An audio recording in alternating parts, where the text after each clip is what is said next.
I was the only one without a gift under the tree. But I didn't flinch. My hand stayed still in my lap, my face calm, while something inside me quietly tightened. My name is Margaret Holt. I'm 73 years old, and I live alone in a small cedar-sided house outside Bozeman, Montana. The mornings here are crisp, the kind that makes the pine air feel like a tonic in your lungs. I wake with the sun, brew my coffee the way I've done for decades. 2 scoops, splash of cream, and sit by the bay window, watching the light stretch across the valley. I used to think the quiet was punishment. Now, it feels like armor. 7 years ago, my husband Frank died. We were married for 43 years. He was a machinist with hands worn from work, but a laugh that could shake the dust off your soul. Losing him was like having the floor drop out from under me. For a while, I drifted, showing up at other people's dinners, waiting for phone calls that never came. The hardest part wasn't the grief, it was the way life just kept moving for everyone else. Especially for my son Eric. I hadn't had a real conversation with him in over a year. A text for my birthday, a photo of the kids on Halloween. That was it. And his wife, Kara. Well, she had mastered the art of polite distance. It started after Frank's funeral. She stopped calling me by Mom and switched to Margaret like we were casual acquaintances. Eric didn't push back. The slow fade became permanent. No Sunday dinners. No visits. By the time I realized it, I was a ghost in their lives. So when the phone rang on a freezing Tuesday in early December and Kara's name flashed on the screen, my first thought was pocket dial. I almost let it go to voicemail. But something in me, call it curiosity, call it stubbornness, made me answer. Hello. Hey. Margaret. Her voice was bright, a little too practiced. It's Kara? I know, I said. She laughed lightly, as if I'd told a joke. This is a little last minute. But Eric and I were talking, and we wanted to invite you to Christmas in Portland this year. The kids would love to see you. I looked out the window. The snow had covered the last of the autumn grass, clean and undisturbed. That's unexpected, I said slowly. I know. She rushed. But the kids have been asking about you. And Eric thought, it's time. Time for what? I didn't say it out loud. Instead, I listened to the hum of the line, feeling an old ache rise in my chest. The one that asks, why wasn't I enough before now? But this time, another voice answered, steadier. They don't know who you've become. I told her I'd think about it. Then, after we hung up, I walked to my desk, opened the bottom drawer, and ran my fingers over a thick manila envelope. Inside was a report, numbers, orders, invoices, all proof of the quiet empire I'd been building while they forgot I existed. If I was going to that Christmas, it wouldn't be as the woman they remembered. The first time I realized I was disappearing from my son's life, it wasn't dramatic. No slammed doors, no shouting match over the phone. Just a Sunday that used to be ours quietly passing without my phone ringing. At first I excused it. They're busy. The kids have soccer. Kara's probably cooking. But then one Sunday became 2. Then months. I kept showing up anyway. Drove 4 hours in my old Subaru with pies in the back seat, wrapped in foil to keep warm. I'd knock on their door with a smile, pretending I didn't notice how long it took for someone to answer. Kara would let me in, her lips curling into that polite smile that never reached her eyes. Margaret! Oh, you shouldn't have. I'd hand her the pie, and she'd set it on the counter, like it was a trinket from a yard sale she didn't need. The kids, Emma and Liam, would glance up from their tablets just long enough to mumble a he before sinking back into their screens.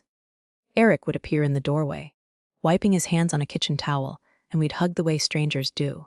Polite, quick, no lingering warmth. One Sunday, Kara was showing off their new espresso machine. Chrome, shiny, the kind of gadget you see in magazines. She made everyone a cup, steamed milk, cinnamon dusting, the works. When she got to me, she held up a tea bag. You probably just want this, right?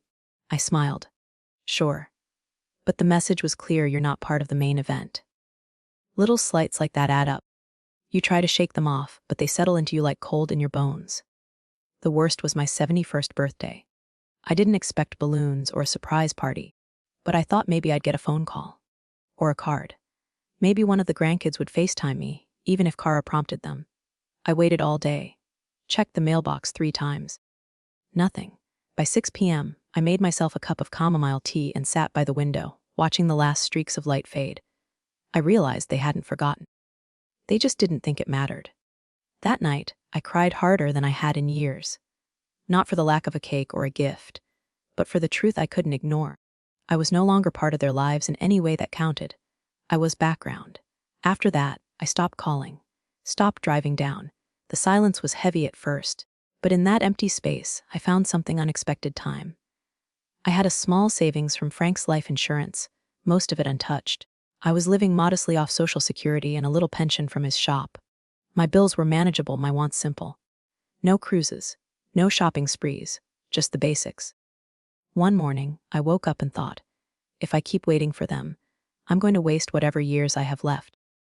I remembered the journal I used to keep when I was younger. Scribbles about recipes, books I loved, little sketches in the margins. I missed that version of myself. So I did something that felt almost rebellious. I drove into town and bought a brand new laptop. Not secondhand. Not a hand, me down from someone who thought I'd make do. I walked into the electronics store, tried a few keyboards, and picked the one that felt right under my fingertips. That night, I typed, "How to start a blog," into Google. And that was the beginning. The first few months were clumsy. I didn't know what SEO meant. Landing page sounded like something from an airport manual. But I learned, one video at a time, one note in a spiral-bound notebook at a time. I named my blog Quiet Revival. It felt right. Not a restart, just a breath after a long silence. I wrote about grief, about aging, about finding joy in small rituals. I shared recipes and budget tips, the kind of practical comfort I wished someone had handed me when Frank died. At first, 10 people read it, then 50, then 500. Women wrote to me. "You put into words what I've been feeling." One widow in Arizona sent me a crocheted scarf with a note that said, "Thank you for making me feel less alone." I learned how to create printable journals, then ebooks. Sold them on Etsy for a few dollars each. The first time I made 400 in a week. I stared at the number like it was a magic trick. I didn't tell anyone, not even my closest friend. It was mine. And now, sitting in my living room with Kara's voice still echoing from that phone call, I knew this Christmas invitation wasn't about rekindling anything real. It was about appearances. But I wasn't the same woman they iced out years ago. I sipped my coffee, glanced at the manila envelope in my desk drawer, and felt something sharp and steady settle in my chest. This time, I wasn't walking into their house empty-handed. I didn't say yes to Kara right away. I told her I'd think about it.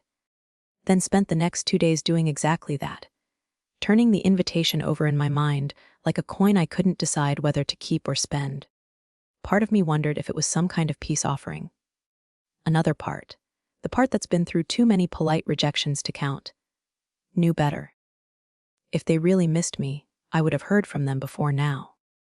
If they wanted me there, they wouldn't wait until 2 weeks before Christmas to extend an invite, almost like I was an afterthought. On Thursday, I pulled my suitcase down from the hall closet. The zipper still worked, but the edges were scuffed from years of trips that meant more to me than they did to anyone else.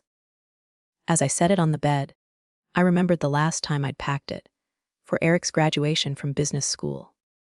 I'd flown across the country, stayed in a cheap motel because Kara said the family accommodations were tight, and spent the weekend watching my son beam in photos without me by his side.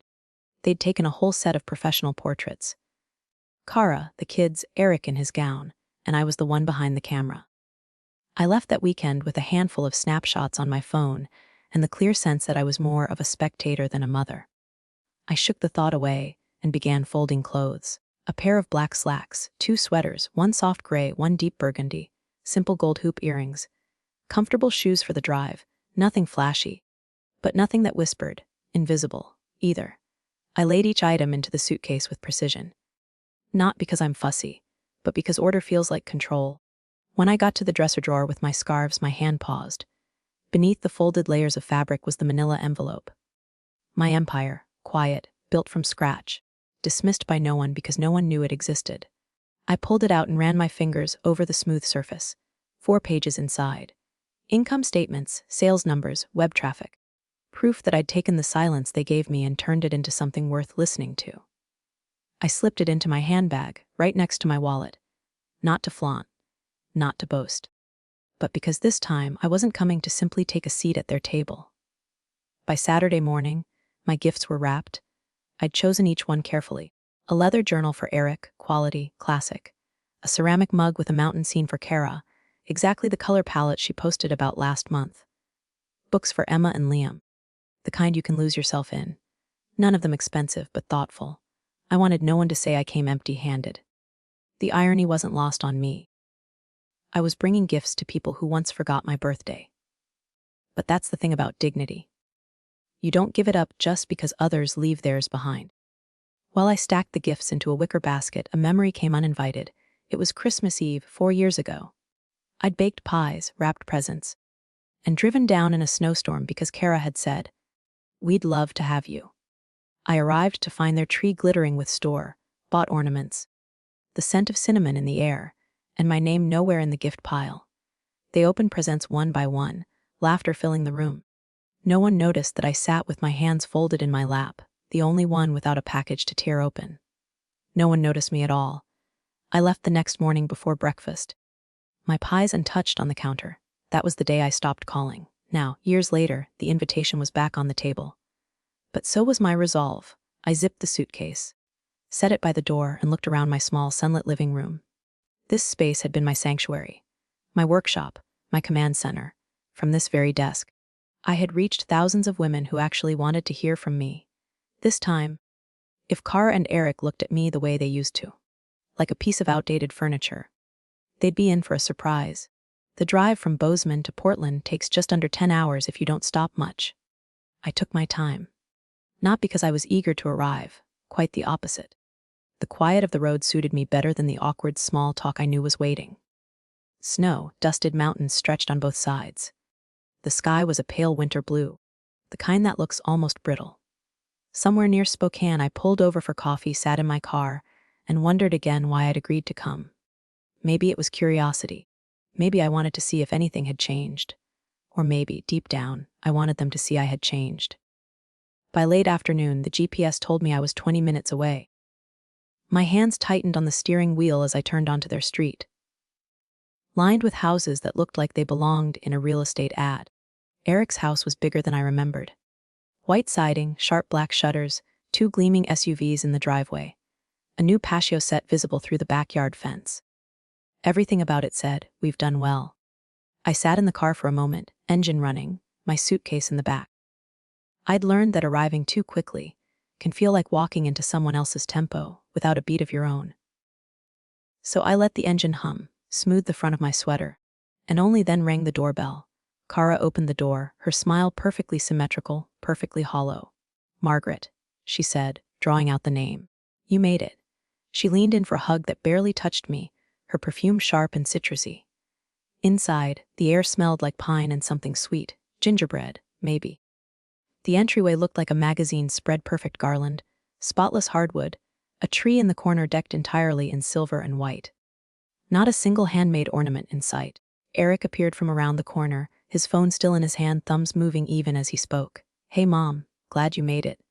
A one-armed hug, no real eye contact. Then back to the phone. They led me upstairs to the guest room. The bedding was faded, the kind you'd keep in a closet for emergencies. The dresser had a thin layer of dust. No lamp, just a harsh ceiling light that flickered when I switched it on. "If you need anything, let me know," Kara said, already halfway out the door. "Thank you," I replied, setting my suitcase down. When the door closed, I stood in the middle of the room, letting the silence settle. My suitcase looked out of place here, like I'd smuggled a piece of my life into a space that didn't want it. Dinner was predictable. Kara served roast duck with cherry glaze, quinoa salad with pomegranate seeds. Place cards at the table, mine at the far end, near the serving cart. They talked about market trends, new apps, travel plans. I sipped my tea, answered when spoken to, and let the conversation pass over me like background noise. Midway through, Kara glanced at me and said, "So, Margaret, still into those retirement hobbies?" It was phrased like a question, but the smirk told me it was a cue for everyone to chuckle. Even Eric smiled. "Something like that," I said evenly. She nodded, already turning back to the others. I knew then tomorrow, under that perfectly curated Christmas tree, they'd still see me the same way. What they didn't know was that I'd brought more than gifts in that wicker basket. I woke before anyone else. Years of early mornings don't change just because you're in someone else's house. The guest room was cold, the air still. I dressed quietly, made the bed, and carried my basket of gifts downstairs. The living room looked like something from a catalog. Stockings hung in perfect symmetry over the fireplace. The Christmas tree sparkled, silver ornaments catching the light from the window. And beneath it, a mountain of gifts, all wrapped in glossy paper, each with elaborate bows and printed tags. Not one had my name on it. By 8 o'clock, the house was alive with noise. Kara swept into the kitchen in a matching pajama set, calling out instructions. Eric poured orange juice without looking up from his phone. The kids bounced from room to room, their voices a mix of excitement and impatience. Finally, Kara clapped her hands. Let's get started. The kids dove in first. Paper flew, ribbons fell to the floor. Emma squealed over a brand new laptop, hugging Eric like he'd just handed her the world. Liam tore open a box to reveal the latest gaming headset, already asking if he could hook it up. Kara handed Eric a sleek golf bag. Eric gave Kara a designer handbag. They kissed for the photos. Everyone laughed, posed, cheered. Everyone except me. I sat at the edge of the couch, my hands resting in my lap, smiling faintly whenever someone glanced my way. My wicker basket sat on the floor beside me, unopened. Then, mid-laughter, Kara tilted her head like she'd just remembered something. Oh, did we forget one? She scanned the pile with an exaggerated squint. Eric cleared his throat, avoiding my eyes. Emma's smile faltered for a moment before she looked back at her laptop. Kara laughed, light and sharp. Oh, Margaret, I must have missed you in all the planning. You know how crazy it gets. I know, I said simply. Liam, still fiddling with his game controller, muttered just loud enough for everyone to hear. Granny's used to it. A ripple of laughter moved through the room. Not cruel, not outright, but it landed in my chest like ice. I looked at the stacks of gifts, at their bright faces, at the ribbon-strewn carpet, then at the empty space in front of me. My tea was warm in my hands, steadying me. I set the cup down, reached slowly into my handbag, and pulled out a plain manila envelope. Actually, I said, my voice calm, and I got myself something this year, and I thought I'd share it with you all. The room stilled. Kara's smile froze. Eric's brow creased. I laid the envelope on the coffee table, the faint rustle of paper loud in the sudden quiet. Kara tilted her head toward the envelope, her voice light but tight. What's this? I slid it toward her. Numbers, I said simply. And a little story. Eric reached for it first, pulling the flap open. 4 stapled pages slid into his hands. He flipped the top sheet over, his eyes moving quickly at first, then slowing. You know that blog I started a while back, I said. My tone casual. It's grown. Quite a bit. No one spoke. Even the kids, for once, had put their gadgets down. It's got around 90,000 readers now, most of them women over 60. I write about things people like us don't always talk about: loss, starting over, finding purpose again. I sell printable journals, ebooks, guides. A few collaborations. Small things that add up. Eric blinked. Wait, these numbers are quarterly. I nodded. Last quarter after expenses. $39,208. The silence was thick. Kara crossed her arms, but not before her eyes darted to the page. I reached into my bag again, this time pulling out a small, silver key. This, I said, holding it up, is for my new condo. Downtown, 2 bedrooms, closed on it last week. Eric's eyes widened. You bought a condo? Near the farmer's market? I said. Good light, walking distance to the co-op. Perfect spot to work. No one laughed. No one changed the subject. And for the first time in years, I wasn't invisible in this room.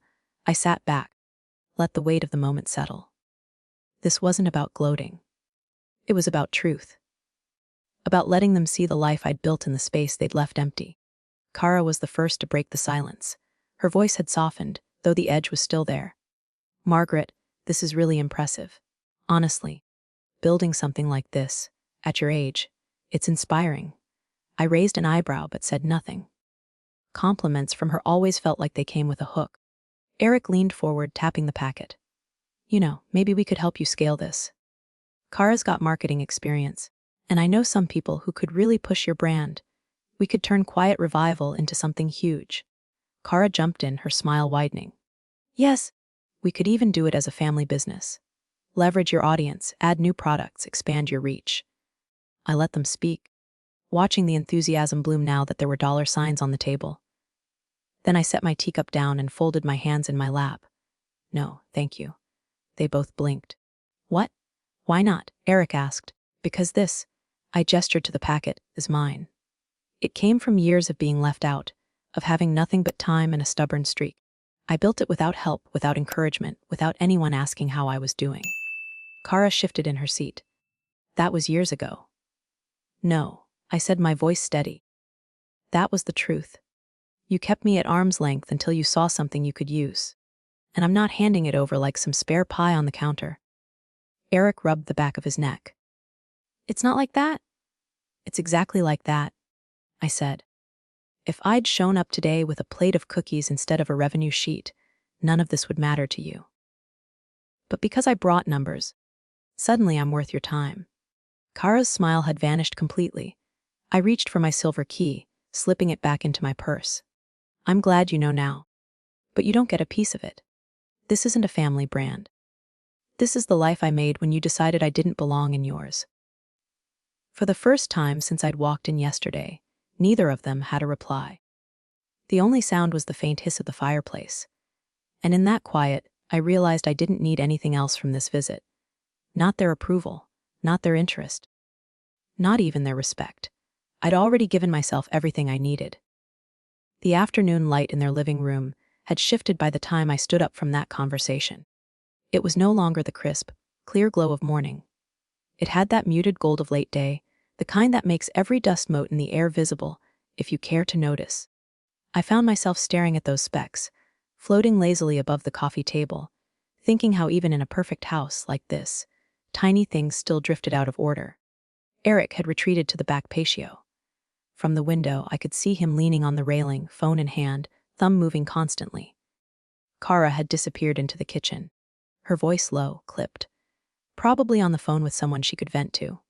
I stayed in the living room for a while longer, sipping my tea, letting the steam curl toward my face. The envelope still sat on the coffee table, but now it was closed. The pages stacked neatly inside, as if tidiness could undo what they'd just read.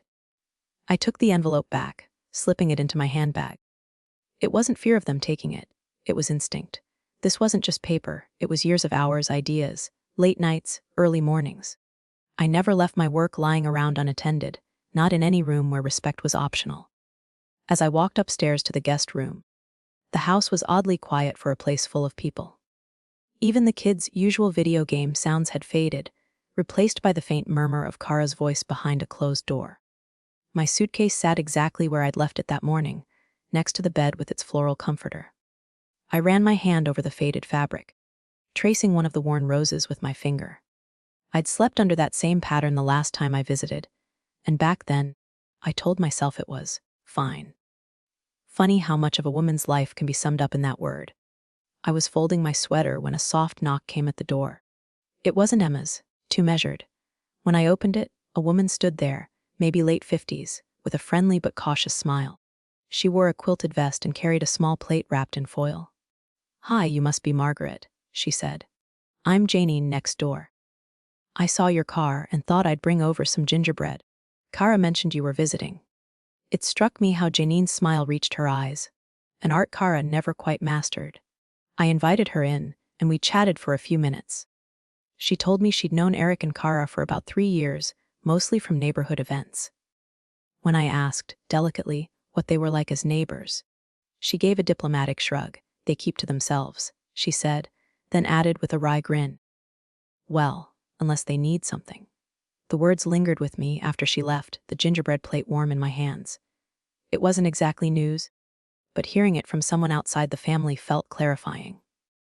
By 5 o'clock, the decision was made in my mind. I would leave tonight. There was no grand confrontation left to have, no dramatic exit to stage.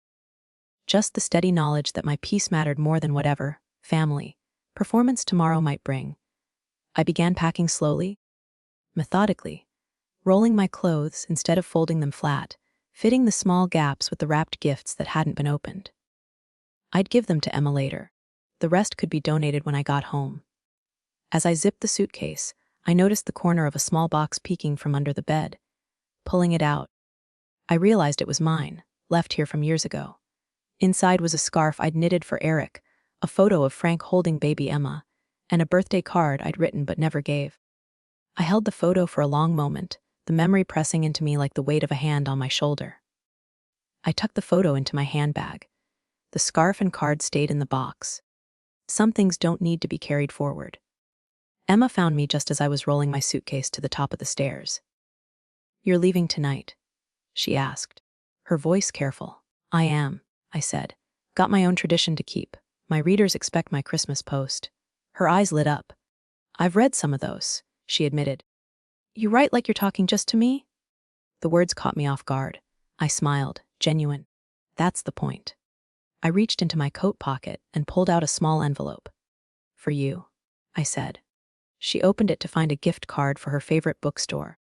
"Use it on something that's just for you, not homework." Emma grinned, and then, without hesitation, wrapped her arms around me in a hug that was warm, unhurried, real. "You're the coolest one in this house," she whispered. We carried my things downstairs. Kara was at the sink, rinsing dishes. She turned surprised. "You're really leaving tonight?" "Yes," I said. "Thank you for having me." Eric came in from the patio just in time to hear that. He gave a short nod, half acknowledgement, half dismissal. I hugged Emma one more time, stepped out into the crisp evening air, and loaded my suitcase into the trunk. The sky was streaked with lavender and rose, the kind of winter sunset that makes you pause without realizing it. When I pulled away from the curb, I didn't look back. About 20 minutes into the drive, my phone buzzed. Once, twice, then again. Messages from Eric, from Kara, from Emma. I didn't open them. The jazz playlist filled the car. The road stretched ahead, and for the first time in a long time, my chest felt light. By the time I reached Bozeman, the stars were out. I made tea, sat at my desk, and opened the draft I'd been working on all week. I titled it "The Gift I Gave Myself" and began typing, the words flowing like they'd been waiting for me. By late March, Bozeman had shaken off most of its winter. The snow still clung stubbornly to the north-facing slopes, but the streets were clear, and the first signs of green were pushing through the thawed patches of earth. My mornings had settled into a rhythm again. Wake at 6, coffee in my favorite stoneware mug, 30 minutes of quiet reading, then to my desk by 7. The big bay window in my living room faced east, so the morning sun pooled across my desk like honey. It was in that light that I first saw the email that changed the next few months. Subject line: "Your story was shared 14,283 times." I clicked it open. My article. "The Gift I Gave Myself" had been picked up by a women's lifestyle site I'd never heard of. Her next chapter, and from there, it had spilled into Facebook groups, email newsletters, even a small radio segment in Oregon. The comments were flooding in. Hundreds of women writing to say they'd sat at tables where love came with conditions. Others shared their own gift to self stories, moving cities, going back to school, starting businesses, leaving marriages. I read every one, my tea cooling beside me. It felt different from the Etsy sales reports or newsletter sign-ups. This wasn't just business. This was resonance. Around mid-morning, my phone rang. The name on the screen stopped me cold. Claire Benton. We hadn't spoken in over 20 years. Back when Eric was in high school. Claire had been my closest friend. Someone who knew the details of my life without me having to explain them. We'd drifted after she moved to Seattle. A few letters. A Christmas card or two, then nothing. I answered. "Margaret." Her voice was warm but carried a hesitance, as though she wasn't sure how welcome she'd be. "Claire. It's been a long time." "I read your article," she said. "Someone posted it in a group I'm in, and I thought, I know her." I had to call. We talked for over an hour. She told me about her move back to Montana, the art studio she'd opened in Missoula, and, hesitantly, about a falling out she'd had with her own daughter. The details were different, but the ache was the same. By the time we hung up, she'd invited me to visit. "Come for a weekend. I'll show you the studio, introduce you to some women who'd love what you're doing." That evening, I went to the co-op for groceries. In the produce aisle, I ran into Janine, Kara's neighbor, the one who'd brought me gingerbread that day. She looked uncomfortable, glancing around before leaning closer. "I thought you should know, Kara's been talking. Not just about Christmas, about your business. Saying you've been exaggerating what you make." The words landed like a cold stone in my stomach. Not because I feared they were true. They weren't. but because the pettiness was so predictable. I thanked Janine for telling me, then finished my shopping, each item going into the cart with a little more force than necessary. Back home, I unpacked the groceries, then sat at my desk. The sun had set, the room lit only by my desk lamp. My fingers hovered over the keyboard. I could write an angry post, call Kara out publicly, set the record straight. But then I thought of the women who'd written to me in the last 3 months. They didn't need me to waste paragraphs on defending myself. They needed stories. Guidance. A reminder that their own piece mattered more than someone else's narrative. So I opened a new document and typed the title, "What They Say About You Is None of Your Business." The drive from Bozeman to Missoula in early April is the kind that reminds you why people stay in Montana. The mountains still wear their white crowns, but the valleys are waking up, patches of green unfurling like cautious whispers. The rivers run fast this time of year, swollen with snowmelt, carrying bits of last autumn's leaves downstream. I took the scenic road, not because it was faster, but because it gave me time to think. The hum of the tires on the asphalt was a kind of steadying rhythm, matching the quiet confidence I'd been building these past months. It had been more than 2 decades since I last saw Claire in person. I wondered if her hair would still be that deep auburn, or if time had taken it silver like mine.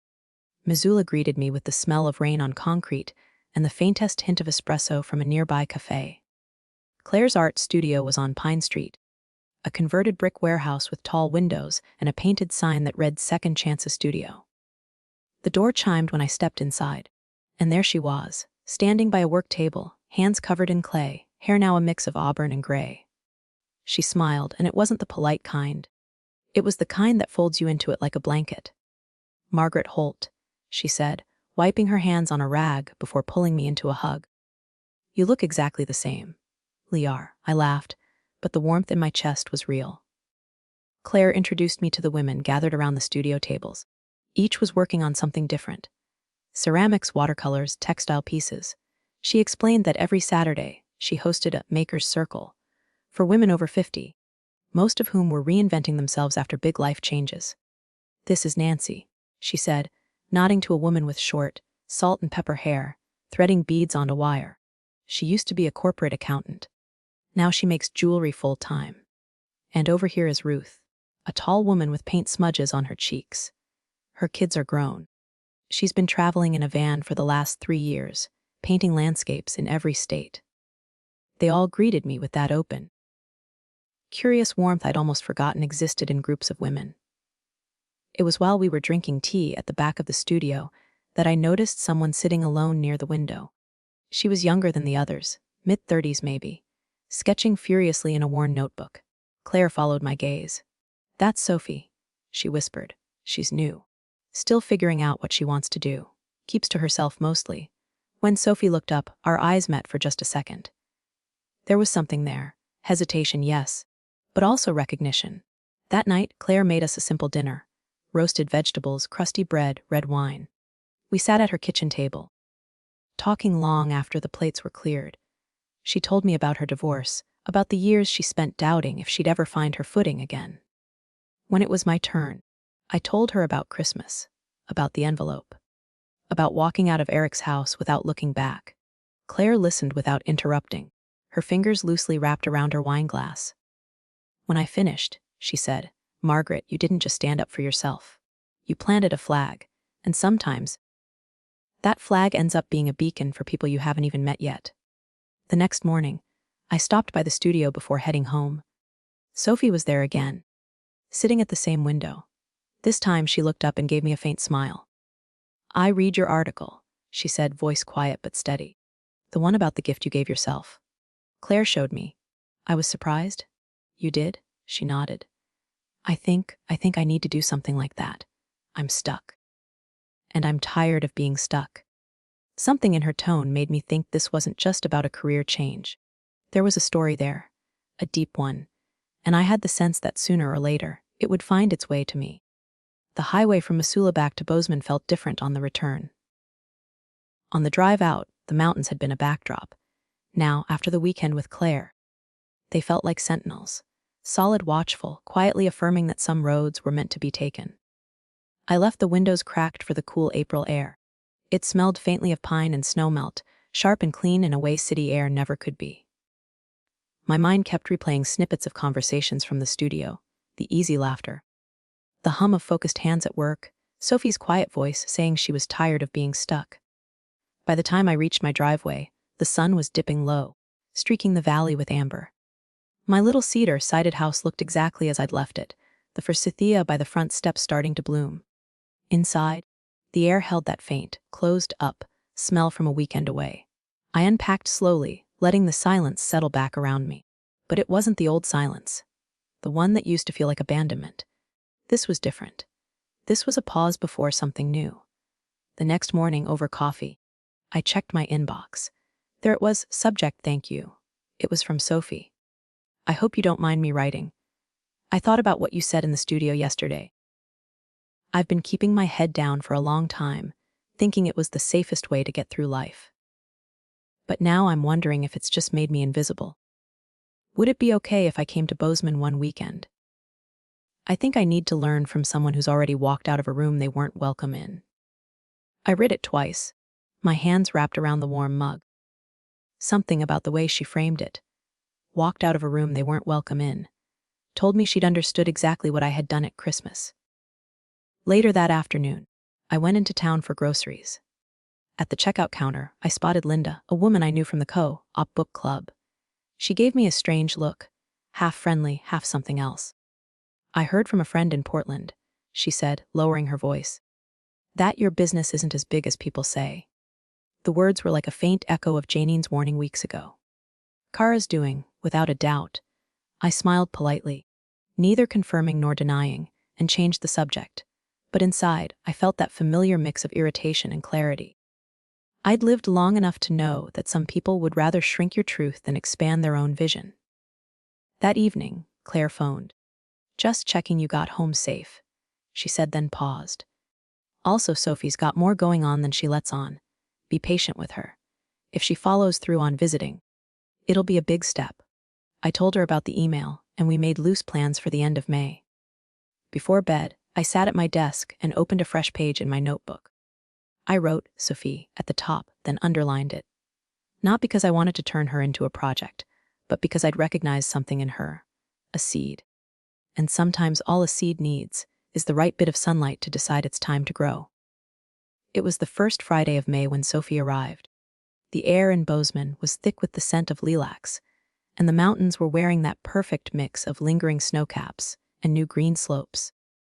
I spotted her as she stepped off the small shuttle from the airport, worn leather bag slung over one shoulder, eyes scanning the crowd like she was still deciding whether to go through with this.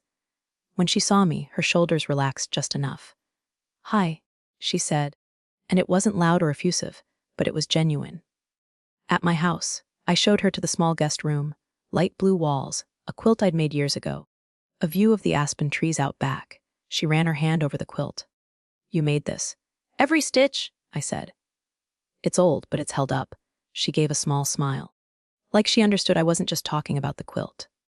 That evening, over chicken stew and crusty bread, Sophie began to talk.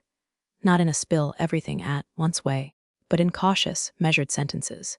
She'd grown up in Idaho, married young, and spent the last decade in a relationship that she now described only as tight walls and quiet punishments. No hitting. No shouting. Just the kind of constant disapproval that makes you shrink in your own skin. "I started drawing again to keep my head above water," she said, eyes on her bowl. Claire's studio was the first place I walked into where no one told me to stop. I didn't push for more.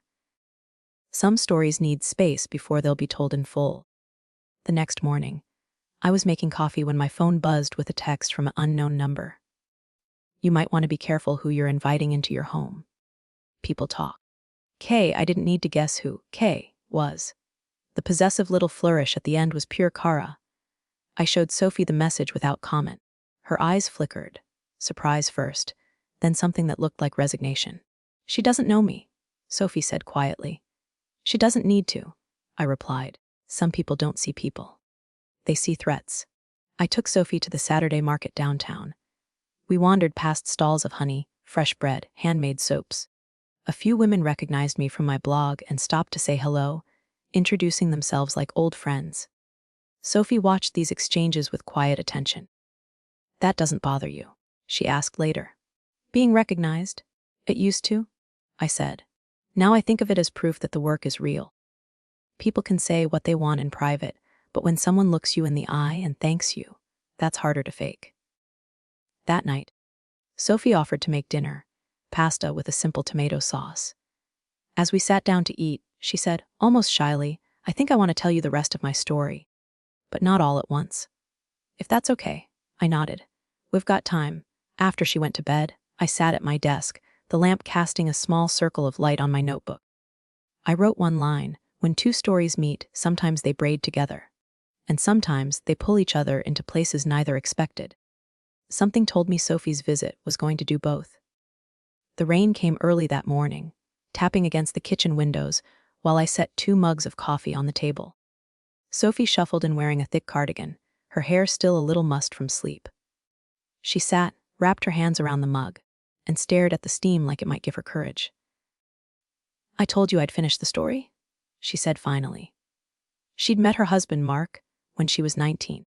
He was older, charismatic in that way that makes you feel chosen. At first, it was small things. Telling her which clothes looked better, correcting her stories in front of friends. Over time, the small things grew roots. "He made every choice sound like it was mine," Sophie said, "but if I chose differently, I'd pay for it." Silent treatment, freezing me out for days, little jabs in front of other people. By her late 20s, she'd stopped drawing, stopped seeing her friends, even stopped calling her sister. It was easier to keep the peace than try to keep myself. 2 years ago, she'd walked into a community art class while visiting her aunt in Missoula. Claire had been the instructor. That was the first time in years I'd made something and not been told it was a waste of time. She glanced up at me then, like testing the air before taking another step. "I haven't told Mark I'm here. He thinks I'm at a retreat. If he finds out..." She trailed off, fingers tightening on the mug. Before I could respond, my phone rang. Kara's name flashed across the screen. I let it go to voicemail. Seconds later, the message alert pinged. "Margaret, I need to talk to you. It's important. It's about the people you've been associating with. Call me back." I set the phone face down. Sophie raised an eyebrow. "That her?" "Yes," I said. "And whatever she thinks she knows, it's not about to run my life." We decided to spend the day in. Sophie spread her sketchbooks out on the dining table. Pages of half-finished faces, abstract lines, bursts of color. I showed her how I planned my blog posts. The color-coded calendar, the product drafts. "You don't hide any of this?" she asked. "Not anymore," I said. "You either spend your life locking the doors to keep people out, or you open the right ones and stop worrying about the rest." That evening, as I was chopping vegetables for dinner, my phone buzzed again. This time with a text from Eric. "Mom, Kara says you're involved with someone who's unstable. Call me." I read it twice, then handed the phone to Sophie. Her jaw tightened. "It's starting." We didn't talk about it over dinner. Instead, we ate slowly, listening to the rain ease off outside. After the dishes were done, Sophie stood at the kitchen sink, staring out the window at the dark yard. "I don't want to bring trouble to your door," she said quietly. I joined her at the sink. "Too late," I said, but with a smile. "Besides, I've had people try to rewrite my story before. They failed. This isn't going to be any different." For a moment, she looked at me like she was trying to decide if I really believed that. Then she nodded, more to herself than to me. It was a Wednesday afternoon, warm enough that I'd opened the kitchen windows to let the spring air in. Sophie was in the guest room, sketching by the open window, her pencil scratching steadily against the page. That's when the knock came, not the light, tentative kind that belongs to neighbors or delivery drivers. This one was firm, purposeful. I knew before I opened the door. She stood there in a fitted beige trench coat, sunglasses pushed up onto her head, holding herself like she was posing for a magazine. Behind her, a shiny rental SUV sat in my driveway. "Margaret," she said, voice clipped. "We need to talk." "I can't imagine about what," I replied, keeping my tone flat. Her gaze flicked past my shoulder into the house. "You have company?" "I do." Kara's lips pressed together, a flash of something sharp behind her polite mask. I let her in, not because I wanted to, but because I wasn't about to have this conversation on my porch for the neighbors to see. We sat at the kitchen table. Sophie stayed in the doorway, arms folded, silent but watchful. Kara started with the kind of smile that always precedes a barb. "I'm concerned, Margaret. You've aligned yourself with someone whose background is questionable." "Questionable to who?" I asked. She glanced at Sophie. "I've made some calls. I know she left her husband. I also know there were issues. Legal ones." Sophie's voice was steady when she spoke. "If you're referring to the restraining order, yes, I filed it. Against him." That took the smallest bit of wind out of Kara's sails, but she recovered quickly. "You don't know who you're letting into your life." I leaned forward, resting my forearms on the table. "Kara, here's the thing. You don't get to decide who belongs in my life. Not anymore. You made that clear years ago." She blinked, the faintest flush rising in her cheeks. "You can talk to whoever you want back in Portland. Spread whatever version of me you like. But here," I gestured to the house around us, "this is my table, my choice. And Sophie is my guest." Sophie's eyes flickered toward me, surprise mixed with something warmer. Kara stood, smoothing the front of her coat. "I see nothing's changed. Plenty has changed," I said. "Just not in the way you were hoping." She walked out without another word, the door clicking shut behind her. Through the window, I watched her stride to the SUV, heels clicking sharp against the driveway, and drive away without looking back. Sophie lingered in the doorway. "You didn't have to do that." "Yes, I did," I said. "Some lines are worth drawing twice." She nodded slowly, like she understood exactly what that meant. That night, the house was quieter than usual. Sophie sat on the couch with her knees pulled up, a blanket draped over her shoulders. I could tell she'd been holding something in all day. Her sketches had stayed closed in their notebook, and she'd barely touched her tea at dinner. "I think I should tell you the rest," she said finally. She spoke without looking at me, eyes fixed on the pattern of the blanket. Mark had started isolating her within the first year of marriage. Little comments about her friends not being good influences. Her family, not understanding their lifestyle. By year 3, she was down to one friend she spoke to regularly, and even that friendship faded after Mark started. Accidentally. Forgetting to pass along messages. When she tried to enroll in a local art class, he told her it was waste of money, and bought her a cheaper set of supplies instead, insisting she practice at home. The supplies stayed untouched in a closet. 2 years ago, she discovered messages on his phone, flirtations with women he met through work. When she confronted him, he turned it back on her. "If you were more interesting," he'd said, "I wouldn't need to look elsewhere." It was the restraining order, she told me, that had finally made her feel she might survive him. But even now, I still hear his voice in my head when I try to start something new. The next morning, my phone rang before 8. It was Eric. "Mom, Kara told me what happened yesterday," he said, his voice tight. "She's worried about you. She thinks Sophie's dangerous." I let him talk, but when I tried to explain, he cut me off. "Look, we just don't want you to get hurt. And if Sophie is staying there long term, we might have to step in." "Step in how?" I asked. He didn't answer right away. "Just keep in mind, people are watching what you're doing online. And not everyone thinks it's as harmless as you make it sound." When we hung up, I sat there for a long moment, the phone still in my hand. It wasn't just Kara stirring things now. Eric was in it too. I told Sophie about the call. She didn't flinch. "This is how it starts," she said. "First they make you doubt the people around you. Then they make the people around you doubt you." We sat at the kitchen table, sketchbooks and my laptop spread out between us. "Then we make sure," I said, "that whatever comes next, we're ready for it." Her eyes met mine, and for the first time since she arrived, there was no hesitation in them, only resolve. The next week, the rhythm of the house shifted.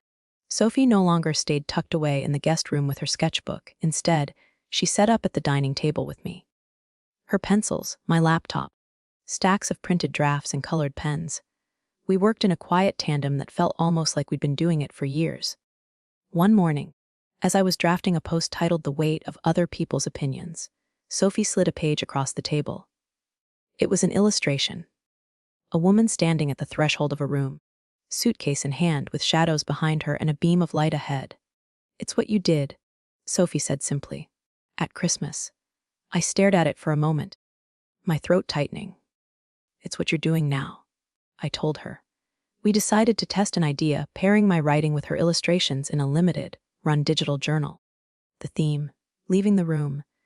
It was about knowing when to step away and what to take with you when you do. Within 3 days, we had a rough layout. Sophie's art brought my words to life. My words gave her images a narrative. It was the first time I'd let someone into my creative process since I'd started Quiet Revival. On Thursday afternoon, an email landed in my inbox. Subject: notice of concern. It was from the community board that oversaw the downtown co-op where I held monthly meetups. The message was polite but pointed. "We have received information questioning the credibility of your recent collaborations. Until these matters are clarified, your event privileges will be temporarily suspended." I didn't need to guess where it came from. The phrasing, "recent collaborations," was too neat, too targeted at Sophie's presence here. I showed Sophie the email. She closed her eyes briefly, then opened them with a steadiness I hadn't seen before. "This is exactly how Mark kept me from showing my work," she said. "Different players, same strategy." "Then we don't stop," I said. "We'll go bigger." Her lips curved into the smallest, most dangerous smile I'd ever seen from her. "I'm in." That night, we sat at the kitchen table, a pot of tea between us, mapping out the next 3 months. New product launches, a social media campaign, a series of blog posts with Sophie's illustrations. If Kara and Eric wanted to make this into a war of perception, we'd answer. Not with gossip, but with visibility so strong it would drown out their whispers. The following Monday, we launched. I scheduled the first post at 7 a.m. sharp, leaving the room an illustrated journal. The opening image was Sophie's drawing of that threshold scene, suitcase in hand, light spilling forward. Beneath it, my words. "You don't have to slam the door when you leave. Sometimes the quiet step away is louder than any goodbye." By noon, the post had over 2,000 shares. Comments poured in, women tagging friends, writing paragraphs about moments they'd walked out of rooms that no longer served them. Sophie sat beside me, reading each one with a kind of reverence, like she was absorbing their courage through the screen. We followed with daily content. Small excerpts from my writing paired with her sketches, snippets of behind the scenes photos of us working together, even short videos where Sophie talked, softly but directly, about finding her way back to art. By Friday, my subscriber count had jumped by nearly 15%. Orders for our digital journal started pinging in every few minutes, and that's when the emails began. Not from supporters, those were flooding in too, but from people I didn't recognize.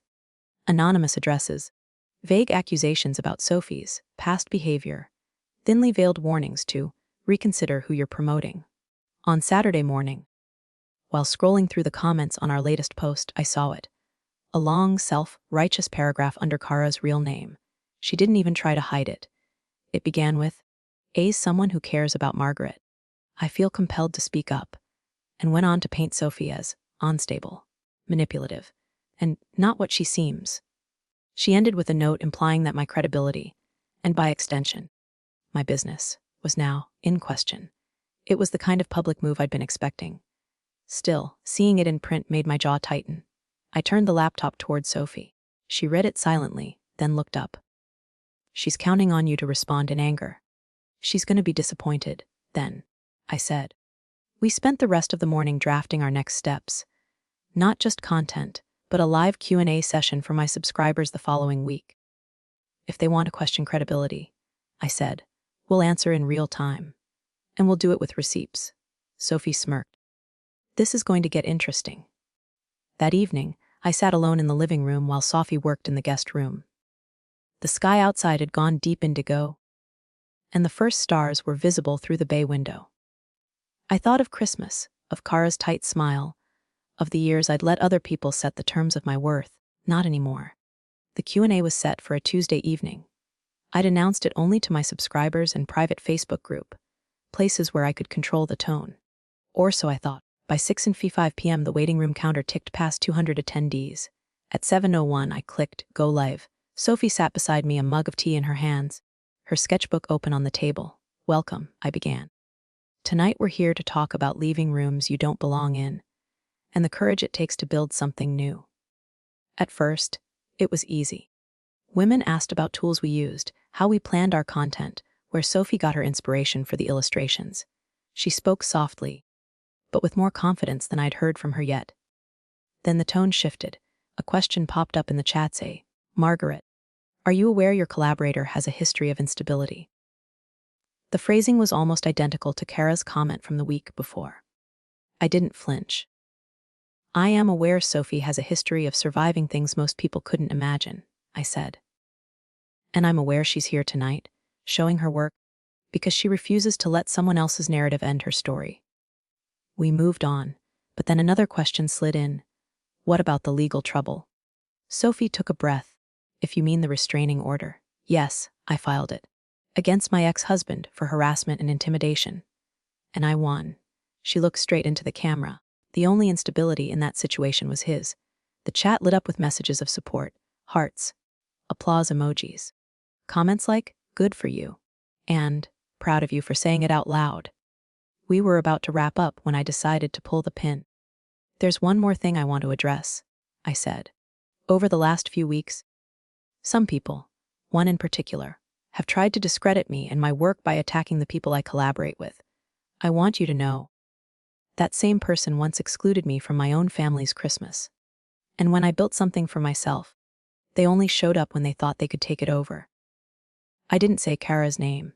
I didn't have to. The comment section exploded, not with gossip, but with stories. Women naming the relatives, friends, bosses who had done the same to them. Sophie's hand rested lightly on my arm as we watched the feed fill with solidarity. We signed off to a wave of thank yous and promises to share our work even further. When I closed the laptop, my phone buzzed. A text from Kara. "You have no idea what you've started." I set the phone face down on the table. "Oh, I have some idea," I murmured. Sophie smiled, just a little. "And I think it's only the beginning." It didn't take long. 2 days after the Q&A, Kara made her move. She posted a long, carefully composed Facebook update, public, of course, claiming she had grave concerns about my judgment and that she felt compelled to protect others from being misled. The tone was polished, almost legalistic, but the subtext was pure venom. She didn't name Sophie directly, but the references were obvious. A woman with a questionable past. Unstable patterns. History of drama in every community she enters. By noon, I was tagged in screenshots of her post. But something strange was happening.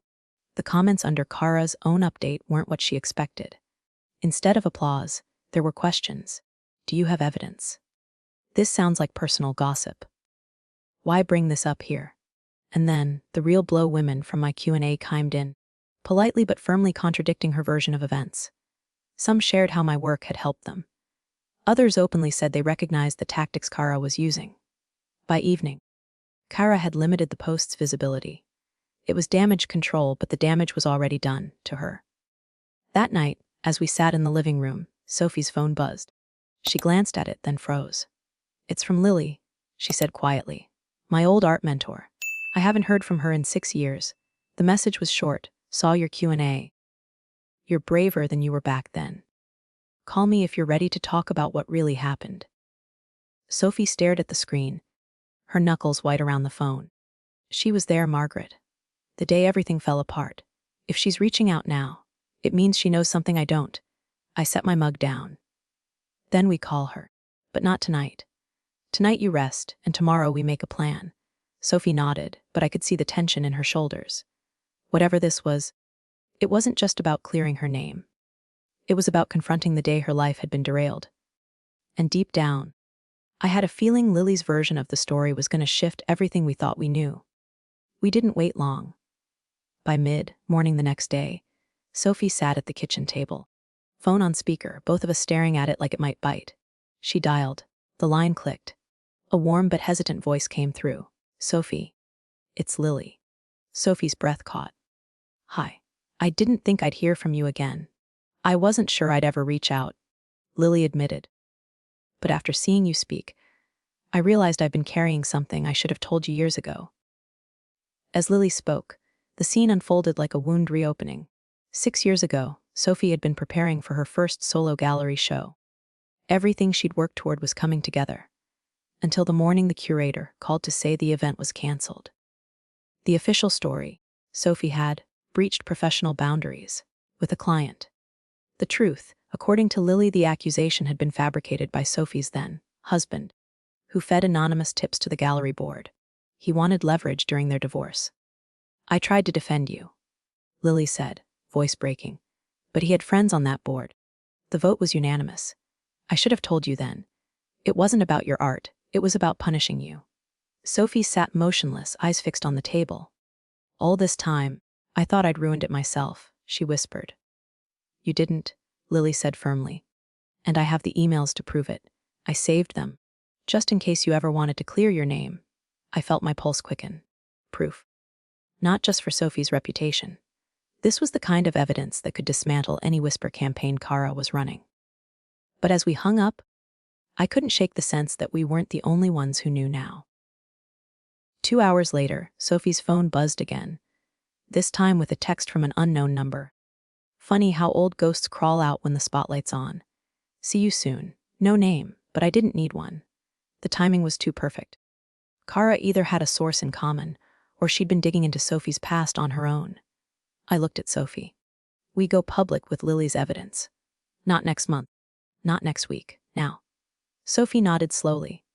If Kara wants to play in the dark, we'll turn on every light in the house. We didn't sleep that night. By sunrise, Sophie's laptop was open on the dining table, Lily's email archive glowing on the screen. There they were. Time-stamped messages from Sophie's ex to the gallery board, laced with half-truths and deliberate poison. This one's the worst, Sophie murmured, clicking an email dated just 2 weeks before her show. It read, You'll regret giving her a platform. She's unstable. If she's in the building, you're liable for whatever happens. It wasn't just character assassination. It was a threat disguised as concern. We crafted a post together. Not a rant, not a wall of text. Just 3 screenshots of the most damning emails, preceded by a short caption. 6 years ago, my career was destroyed by lies. I thought staying silent was the safest choice. I was wrong. Here's the truth. At 10:04 a.m., Sophie hit post. We watched the little spinning icon turn solid blue. The match had been struck. Within the hour, the post had over 500 shares. Comments flooded in, some from strangers offering solidarity, others from women revealing similar sabotage in their own careers. The art community took notice. A mid-tier gallery in Portland commented publicly, Would be honored to review your work, Sophie. DM us. But not all the attention was friendly. Around noon, Sophie's Instagram inbox began to fill with anonymous accounts. No profile pictures, names like Justice for the Truth and Real Story Now. The tone was darker. One read, You think you've won. We remember what you did to him. Another, The court didn't hear everything. We will. I leaned over her shoulder, jaw tightening. These aren't Kara's usual fingerprints. This is someone else, someone tied to him. At 3:17 p.m., Sophie's phone rang. The caller ID said private number. She almost didn't answer, but curiosity won.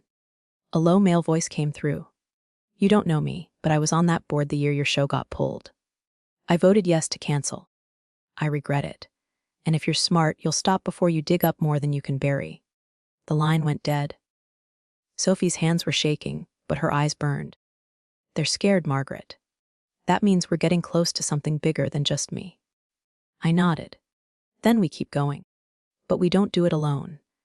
I part 22 Safiga Margaret vus Sophie wien, vinamigate piopt vi moglabo ludutra. Engpi tin rotting visa Sophie, chial legel there any femming tiludali inna pifle thundil trong entus demos atundio. The Kara santam si chen vo, al kim sot hu choen. And 2 days after Sophie's post, my email pinged with a subject line that stopped me mid-step. Subject, your story is part of something bigger. The sender was Evelyn Tran, a senior investigative reporter for Northwest Ledger. I knew her work. She had exposed corporate harassment cover, ups and won 2 state press awards in the last 5 years. Her email was direct. I've been tracking a pattern of women in creative industries, being discredited through anonymous professional misconduct claims. Your friend Sophie's case isn't an outlier. It's one of at least 14 I've documented. I want to talk. We met at a small cafe off 4th Avenue. Evelyn arrived in a gray trench coat, her hair pulled back, no makeup. She had the kind of presence that filled the space without trying. I'm not here to tell your story, she began. I'm here to connect it to the others. If you're willing, we can build a timeline. Not just of what happened to Sophie, but of who benefits from silencing women like her. Sophie glanced at me, then back at Evelyn. And you think my ex is connected? Evelyn didn't flinch. I know he is. He's part of a professional network. Men in senior positions who trade information and favors. Discrediting a woman is just a transaction to them. Halfway through our conversation, Evelyn's phone buzzed. She glanced at it and raised an eyebrow. Interesting. Someone named Cara Linton just tried to connect with me on LinkedIn. Sophie's jaw tightened. She's local, and she's been circling us for weeks. Evelyn smiled thinly. Then she knows I'm involved. That means she's either scared or she wants in. Evelyn suggested we go public in stages. First, she would release a piece about the pattern without naming Sophie. This would draw out other women, and potentially flush out people like Cara who were trying to manage the narrative. Then, once more cases were on record, she'd run the second piece. This time naming names, backed by evidence from Lily's archive and Evelyn's own sources. As we left the cafe, Sophie stopped on the sidewalk. Margaret, if we do this, it's not just my life that's going under the microscope. Yours too. I thought of Cara, of the anonymous messages, of the man on the board who'd called to warn us. Then I thought of Sophie's hands shaking the day she got Lily's email. We've already crossed the line, I said. Now we just make sure we're the ones writing the story. Evelyn's first article went live on a Tuesday morning. The headline was sharp but careful. When success turns dangerous, the hidden tactics used to silence women in creative industries. No names, no identifying details. But the quotes from Case Face 7 were unmistakably Sophie's, at least to those who knew her history. By noon, the piece had been shared over 8 silos and times. Dozens of women emailed Evelyn with eerily similar stories, a sudden cancellation of a major opportunity, anonymous tips that tanked a reputation. Whispered accusations that never led to formal charges but stuck like tar. Sophie scrolled through the comments section, her face a mixture of relief and grief. I thought I was alone, she whispered. You're not, Evelyn said simply, typing replies between sips of black coffee. That afternoon, my phone buzzed with a notification Cara Linton tagged you in a post. My stomach sank. Her post read EA's women. We must stand together against the systemic forces that undermine our voices. That's why I'm offering free PR consultation to any woman whose career has been damaged by these toxic tactics. My DMs are open. Attached was a glossy headshot of Cara, arms crossed, smile perfectly measured. Minutes later, Sophie's phone lit up. A direct message from Cara, loved seeing your courage reflected in today's article. I think this is the perfect moment for us to collaborate. I can help control your narrative before others twist it. Let's meet. I could almost hear Cara's voice in the words. Warm on the surface, ice underneath. Sophie showed me the message without saying a word. She's trying to get ahead of you, I said. If she can frame your story, she can decide what parts the world sees. Instead of ignoring her, we agreed Sophie would respond. A polite, noncommittal yes to a meeting, one we'd arrange in a public place, with Evelyn sitting 2 tables away. If Cara wanted to play PR savior, we'd let her, but on our terms. That night, Evelyn called. One of my sources says Cara's name has come up before, in connection to another woman's case 3 years ago. If she's been positioning herself as an advocate, it might not be the first time she's profited from someone else's downfall. Sophie didn't hesitate. Then it's time we see exactly how she operates. The cafe we chose for the meeting was all glass and light, the kind of place where every table felt visible from the street. Sophie and I arrived 10 minutes early. Evelyn was already there, tucked in the far corner with a laptop open. At 11:02 a.m., Cara walked in. Her hair was immaculate.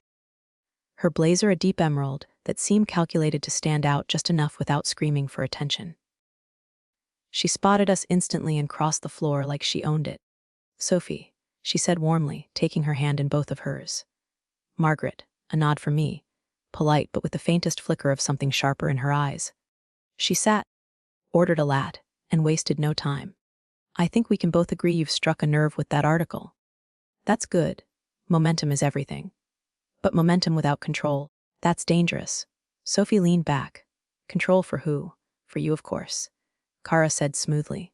But to do that, you need someone who understands the media ecosystem. Someone who knows how to turn a scandal into a comeback.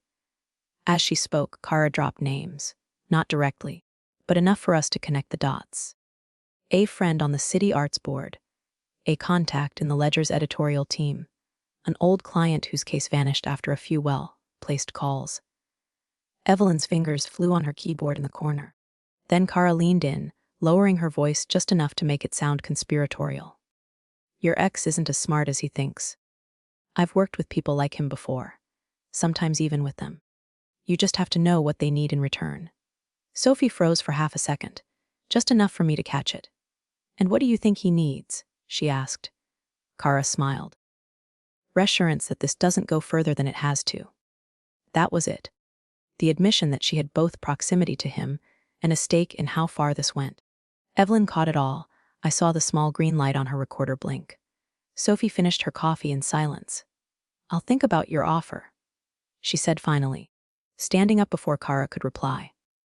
Outside, Evelyn joined us on the sidewalk, eyes alight. She's not just playing both sides. She's profiting from them. And now we have it, in her own words. Sophie exhaled, the tension in her shoulders finally breaking. So what's next? Evelyn smiled, slow and deliberate. We'll make her choose a side, publicly. And we don't give her time to rehearse. Evelyn made the call 2 days later. Not to Kara, never give the target time to prepare, but to Northwest Ledger Live, the paper's weekly webcast. I have a follow-up to my last piece, she told the producer. 2 women, one who's lived it, one who claims to be an advocate. Let's put them in the same room and talk solutions. The producer jumped at it. Solutions-oriented conversation. Sounded respectable. They didn't realize Evelyn was setting the table for a confrontation.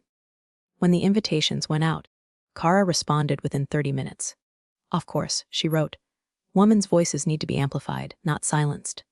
Sophie agreed with a simple, yes. Tell me where to be. The studio was smaller than I expected. 3 chairs, 2 cameras, 1 bright key light that made every twitch visible. The host introduced them warmly. Sophie, survivor and artist. Kara, PR strategist and advocate for women's careers. Kara smiled like she'd been waiting all her life for this. The host began gently. Kara, you've reached out to many women recently. What motivates you to step in? Kara leaned forward, her voice syrup smooth. I've seen too many women's lives derailed by half-truths. I help them reclaim the narrative before it's too late. Sophie's eyebrow lifted almost imperceptibly. From her seat just off camera, Evelyn passed the host a card. He read it aloud. Kara, have you ever worked with or for anyone accused of creating these hostile situations? A half-second pause. Kara's smile didn't falter, but her eyes flicked sideways. I have advised people in difficult situations, yes. But that doesn't mean I condone their actions. Sophie's voice was steady. Did you tell me, 2 days ago, that you've worked with people like my ex before? And that you just have to know what they need in return? The host blinked. Is that accurate? Kara laughed lightly, the sound thin. Context matters. Evelyn's voice cut in from off camera. We have the recording. For the first time, Kara's posture shifted. Her chin lifted, her smile tightened. If you think painting me as the villain will help women, you're wrong. I'm one of the few keeping the doors open. Sophie didn't look away. Doors for who? The segment ended with polite thank yous. But by the time we reached the parking lot, Evelyn's phone was buzzing with messages from women who recognized Kara's tactics, and some who claimed they had receipts. She's not going to disappear quietly, Evelyn said, sliding into her car. But now she's not untouchable. Sophie's gaze was steady. Good. Because neither am I. It started the night after the live stream. Evelyn's inbox filled faster than she could sort. Subject lines like, she took my story and sold it. I have emails. You need to see this. She ruined me worse than they did. Each was from a different woman, each carrying the same undercurrent of betrayal. By mid-morning, Evelyn had counted 23 messages. Most were from women in the arts and media. Exactly Kara's hunting ground. They all described the same arc. Kara arrived as a savior, extracted sensitive details, then leveraged those details for favors from the very people she was supposed to oppose. I think we're looking at an entire second web, Evelyn said, scrolling through her screen. Sophie leaned over her shoulder. Not a web, a business model. One email stood out. The sender used only an initial L. Attached was a zip folder containing call logs, payment receipts, and one particularly damning spreadsheet labeled CLENTKFTFENTAL. Half the names were people we already knew. The other half were power players we'd never touched, people with enough reach to make a person vanish without a trace. At 40:17 p.m., my phone buzzed. Unknown numbers. Stay out of this, Margaret. You're not the target. Yet. No punctuation after, yet. Just the quiet implication that there was still time for me to disappear from the fight, or for something worse to happen. I showed the text to Sophie and Evelyn. Sophie's jaw tightened. They think scaring you will slow us down. Evelyn's voice was low, deliberate. It means we're close to something they care about. And they're not sure how much we've got. I should have been terrified. Instead, I felt something shift, like a door locking into place inside me. We decided that night the next step wouldn't just be more articles. We'd build a network. Every woman who contacted us would be vetted, connected, and armed with their own evidence. If Kara's network could operate in the shadows, so could ours, only we'd be working in daylight. We called it the list. Names, dates, details, cross-referenced and stored on an encrypted drive Evelyn kept offline. Every woman who came forward was assigned a code name, and only she and Sophie knew how to match them back to real identities. By the end of the week, there were 37 entries. One of them was Jenna, a stage manager from Seattle who had worked under a director on Kara's clients list. She'd been skeptical at first, but after watching the live stream, she reached out with her own cache of texts, audio recordings, and internal memos. She joined our secure group chat on Tuesday night. By Wednesday morning, she was gone. At 9:12 a.m., Sophie tried to message her. No reply. At 10:03, Evelyn called the number she'd given us. It went straight to voicemail. By noon, her social media accounts had been wiped clean. Not deactivated, deleted. Even cached versions were gone. Evelyn stared at her screen. This isn't just intimidation. Someone scrubbed her. That afternoon, an envelope arrived at my doorstep. No return address. Inside was a single Polaroid photo Jenna, sitting in a diner booth, looking directly at the camera. On the back, in block letters, "Say Chateau Tuo Miage." Sophie slammed her fist on the table. We'll go public with everything. Now, Evelyn shook her head. If we release this without verifying what happened, they'll spin it. Jenna will be unreliable, or worse, unstable. We need proof she's safe, or... She trailed off. I could feel the tension pulling us in opposite directions. One toward exposure, the other toward strategy. Both paths were dangerous. That night, I sat at my kitchen table staring at the list. 37 women had trusted us. If Jenna's name turned into a cautionary tale, the rest might vanish before we could help them. I picked up my phone and made a call I hadn't planned to make. To someone whose name was also on Kara's spreadsheet, but who owed me a favor from years ago. When he answered, I said, I need to find someone. And I think you're the only one who can do it quietly. The man's name was Daniel Cross. 10 years ago. He'd been the kind of private investigator who skirted every line without ever crossing it. Or at least without ever getting caught. We'd met when I was helping a neighbor fight a fraudulent eviction. He'd provided the documents that tipped the scales in court. I hadn't seen him since. We met in a coffee shop that pretended to be hip, but smelled faintly of mildew. Daniel looked older, his hair streaked with silver, but his eyes hadn't softened. You only call me when you're in trouble, he said. I think someone's in more trouble than me, I replied, sliding Jenna's Polaroid across the table. He studied it for less than 3 seconds before nodding. Taken with a Fuji Instax, probably in the last week. Diner's old school. See the cracked leather on the booth. That's not a chain. I'll find it. When I explained about Kara, the list, and Jenna's sudden erasure, Daniel didn't interrupt, until I mentioned the spreadsheet. That list doesn't just get people sued, he said. It gets people killed. If Kara's tied into the crowd I think she is, they won't see you as a journalist or an advocate. You're a liability. I'm not walking away, I said. That's what they all say, until someone you care about disappears. 2 days later, Daniel called. I've got a lead. There's a diner outside Spokane. In a truck stop where people go to be forgotten. But if Jenna's there, she's not alone. And the people with her, they don't talk to strangers. I agreed to meet him at dawn. When I hung up, Sophie was at my kitchen counter, sifting through a stack of affidavits from other women. You're going out there, she said flatly. Wes, then I'm coming with you. The truck stop diner was a relic from the 1960s. Flickering neon sign, one gas pump still working, a scattering of semis in the lot. Through the dusty front window, I saw a woman with Jenna's build, her hair tied back, wiping down a counter. She looked thinner, older somehow. And standing in the corner, half in shadow, was a man I recognized from the spreadsheet, a name circled in red ink, one of Kara's VIP clients. Daniel parked 2 blocks from the truck stop, in the shadow of an abandoned feed store. The 3 of us sat in silence, watching the diner through the windshield. That's her, Sophie said quietly.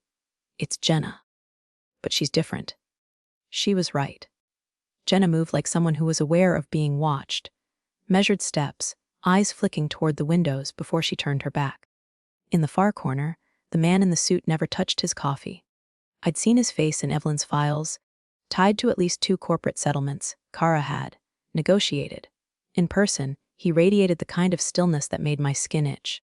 He's not here for the pancakes, Daniel murmured. We agreed Daniel would go in first, posing as a trucker on a coffee break. He'd see if Jenna would recognize a safe signal Sophie had suggested, tapping a teaspoon twice on the edge of the counter. If she responded, we'd move in. If not, we'd regroup. As Daniel stepped out, Sophie reached for my arm. Don't turn around, she whispered. Her eyes flicked to the side mirror. I followed her gaze without moving my head. A dark SUV had pulled up behind us, far enough to look casual, but close enough that its driver had a perfect view of our license plate. The glass was tinted, but I could make out the faint silhouette of someone in the driver's seat. Phone lifted, aimed toward us. They've been on us since the city, Sophie said. Daniel was already inside, chatting with Jenna, when the corner man stood up. He didn't look at Daniel. He looked out the window, straight at our car. Jenna's eyes followed his, and for a split second, they met mine through the glass. Something in her face shifted. Recognition. Fear, and then the smallest shake of her head. It wasn't a greeting, it was a warning. Sophie's voice was calm, but her knuckles were white on the steering wheel. If we stay, they'll box us in. I didn't argue. The dark SUV was edging closer now, inch by inch, like a predator pretending it wasn't stalking. She turned the key, and the engine roared to life. We pulled away slowly at first. Too fast would tip our hand, but as soon as we hit the main road, Sophie floored it. In the side mirror, the SUV hesitated. Then it merged into traffic, staying 3 cars back.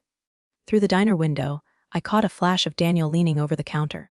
His body angled just enough to shield Jenna from view. I couldn't hear them, but I knew from the way her shoulders stiffened that she'd recognized the teaspoon tap. The corner man was back in his seat, but his gaze was fixed not on Daniel, on the door. Daniel didn't try to bring her out the front. Instead, he gestured subtly toward the back hallway, where a rusted, employees only, sign hung crooked.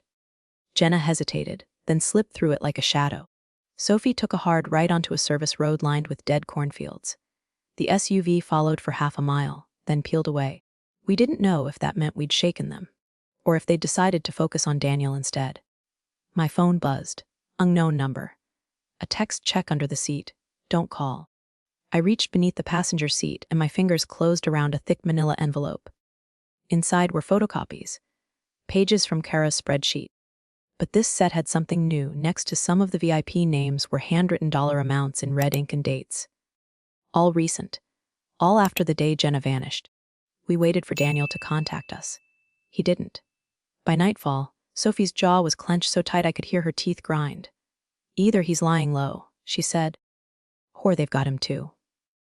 I looked at the spreadsheet copy again and realized one of the circled dates was tomorrow, and the location matched a place I knew all too well.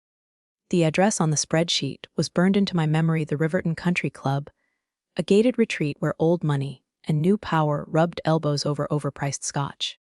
I'd been there once, years ago, chasing a lead on a municipal bribery case. I remembered the doorman, the way they looked at you as if measuring your worth in invisible currency. We couldn't just walk in, members only. But Sophie had a workaround. Her uncle had been a member until his sudden bankruptcy last year. She still had his old guest badge, a thin strip of plastic that, with the right angle and a steady hand, could be remagnetized. Once we're in, she said, we keep moving. Eyes open. No lingering. I nodded. My pulse was already in my ears. We parked 2 streets over and walked the rest of the way, dressed in the kind of understated black that says I belong here without trying too hard. The doorman glanced at the badge Sophie flashed. No hesitation. Just a polite nod and the door swinging open into a world of muted jazz, low lighting, and the faint scent of cigars. He was exactly where the spreadsheet had said he'd be. Vincent Hale, real estate magnate, a man whose portfolio was as bloated as his ego. He sat in a corner booth with 2 other men, their voices low but their laughter sharp. In front of him was a silver briefcase. He didn't touch it, but his gaze flicked to it every few seconds. Like it held something far more valuable than contracts. Sophie slid onto a bar stool 2 seats away, her reflection perfectly aligned in the mirror behind the counter. I moved toward the back hallway, the one leading to the service entrance. If we could get to that case when he stepped away, just for a moment, we might know exactly what those red ink payments were buying. I was halfway down the hall when I saw him. Daniel. He looked tired, his jaw set, but he didn't seem surprised to see me. "They know you're here," he said under his breath. Before I could answer, Sophie's voice cut through the murmur of the lounge. "Margaret." "Briefcase." I turned. Vincent Hale was standing now, shaking hands with the new arrival, and the silver case was gone. The air in the lounge shifted the moment I realized the briefcase was gone. Vincent Hale was laughing now, clapping the newcomer on the back, as if nothing had happened. But I'd been watching him too long to miss it. The quick glance toward the far exit, the subtle pass off to a man in a dark tailored coat. I moved fast, weaving between tables, ignoring the muttered protests of club members, whose 200 dinners I'd just jostled. Sophie was already in motion, slipping out the side door into the corridor that led to the parking deck. Daniel followed, scanning over his shoulder. "2 behind us," he murmured. "One's on the radio."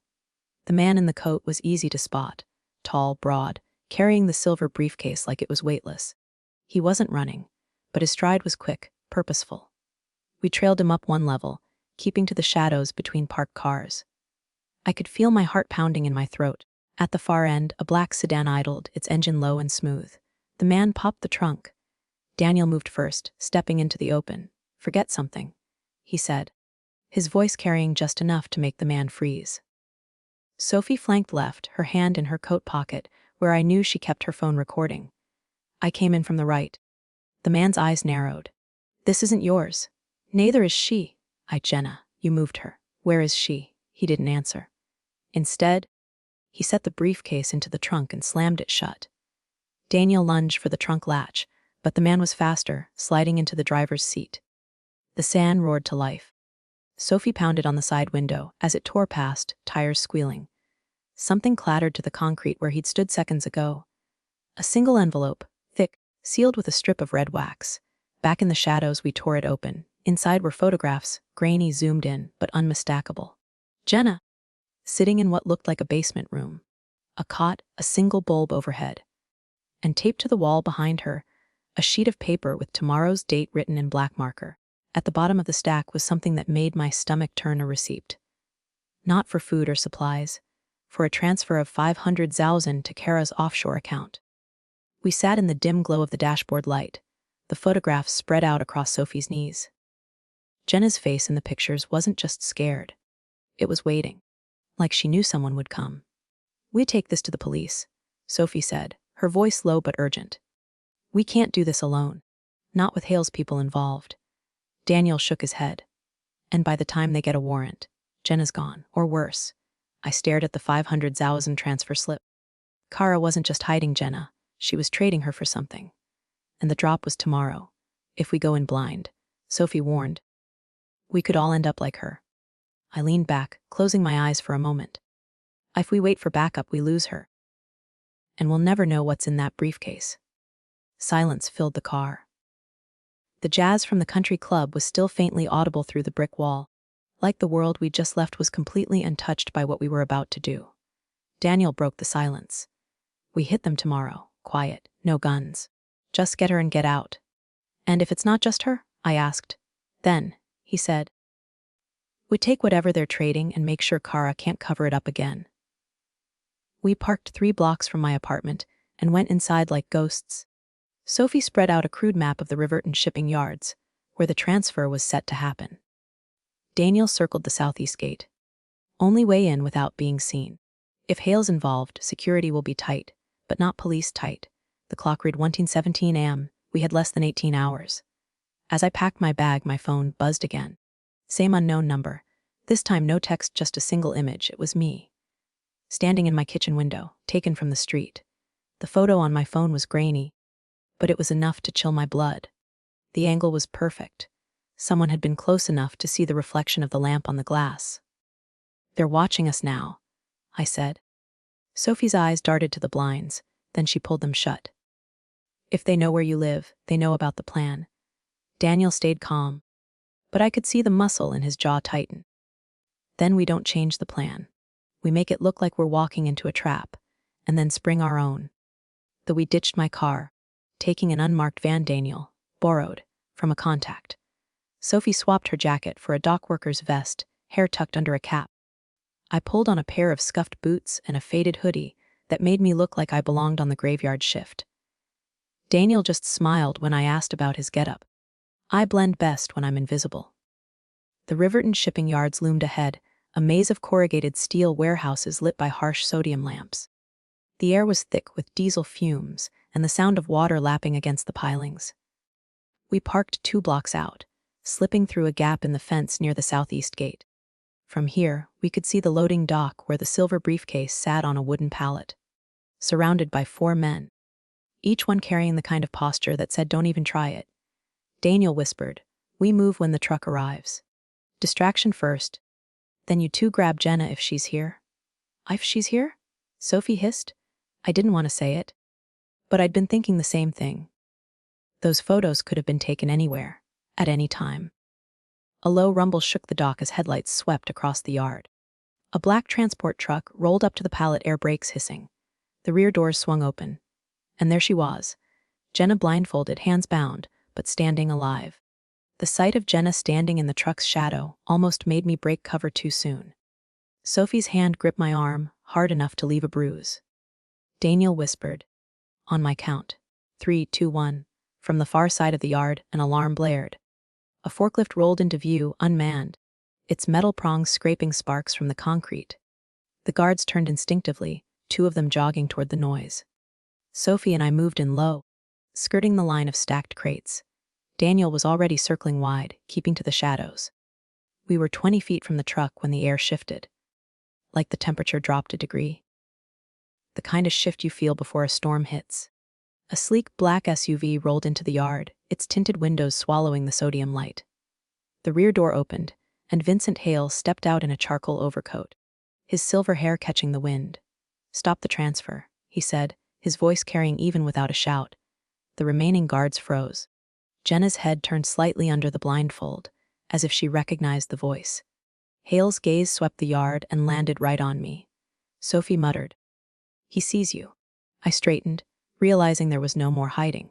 "Then we finish this now." We moved together, Sophie toward Jenna, me toward the briefcase still resting on the pallet. Daniel burst from the shadows, tackling one of the guards. Hale didn't move to stop us. Instead, he smiled. "Take her," he said. "That was always the plan." I froze mid-step. What? But before I could demand an answer, a deafening crack split the night, a rifle shot from somewhere high above the dock. Jenna screamed. The rifle crack ricocheted through the metal canyons of the shipping yard. One of the guards at Jenna's side dropped like a felled tree, blood spreading across the front of his jacket. For a split second, everyone froze. Then chaos erupted. Sophie lunged forward, catching Jenna before she could stumble into the open. I rushed toward them, but another shot rang out, splintering the wooden crate beside my head. Daniel yelled from behind the forklift, "Sniper! North Crane!" While the yard dissolved into shouting and gunfire, Vincent Hale stood perfectly still, hands clasped behind his back, watching as if he were orchestrating the entire scene. "Get her out of here," I shouted to Sophie. She didn't argue. Hauling Jenna toward the southeast gate, while Daniel laid down cover with a metal pipe, he swung like a bat, smashing at the dock lights. 2 black-clad figures appeared on the rooftop of Warehouse 12, rappelling down the wall. They weren't Hale's men. Their movements were too sharp, too trained. One of them made straight for the briefcase. I intercepted him at the pallet, grabbing his arm before he could lift the case. He turned, mask reflecting the sodium glow, and without a word slammed his elbow into my ribs. Pain bloomed, but I held on.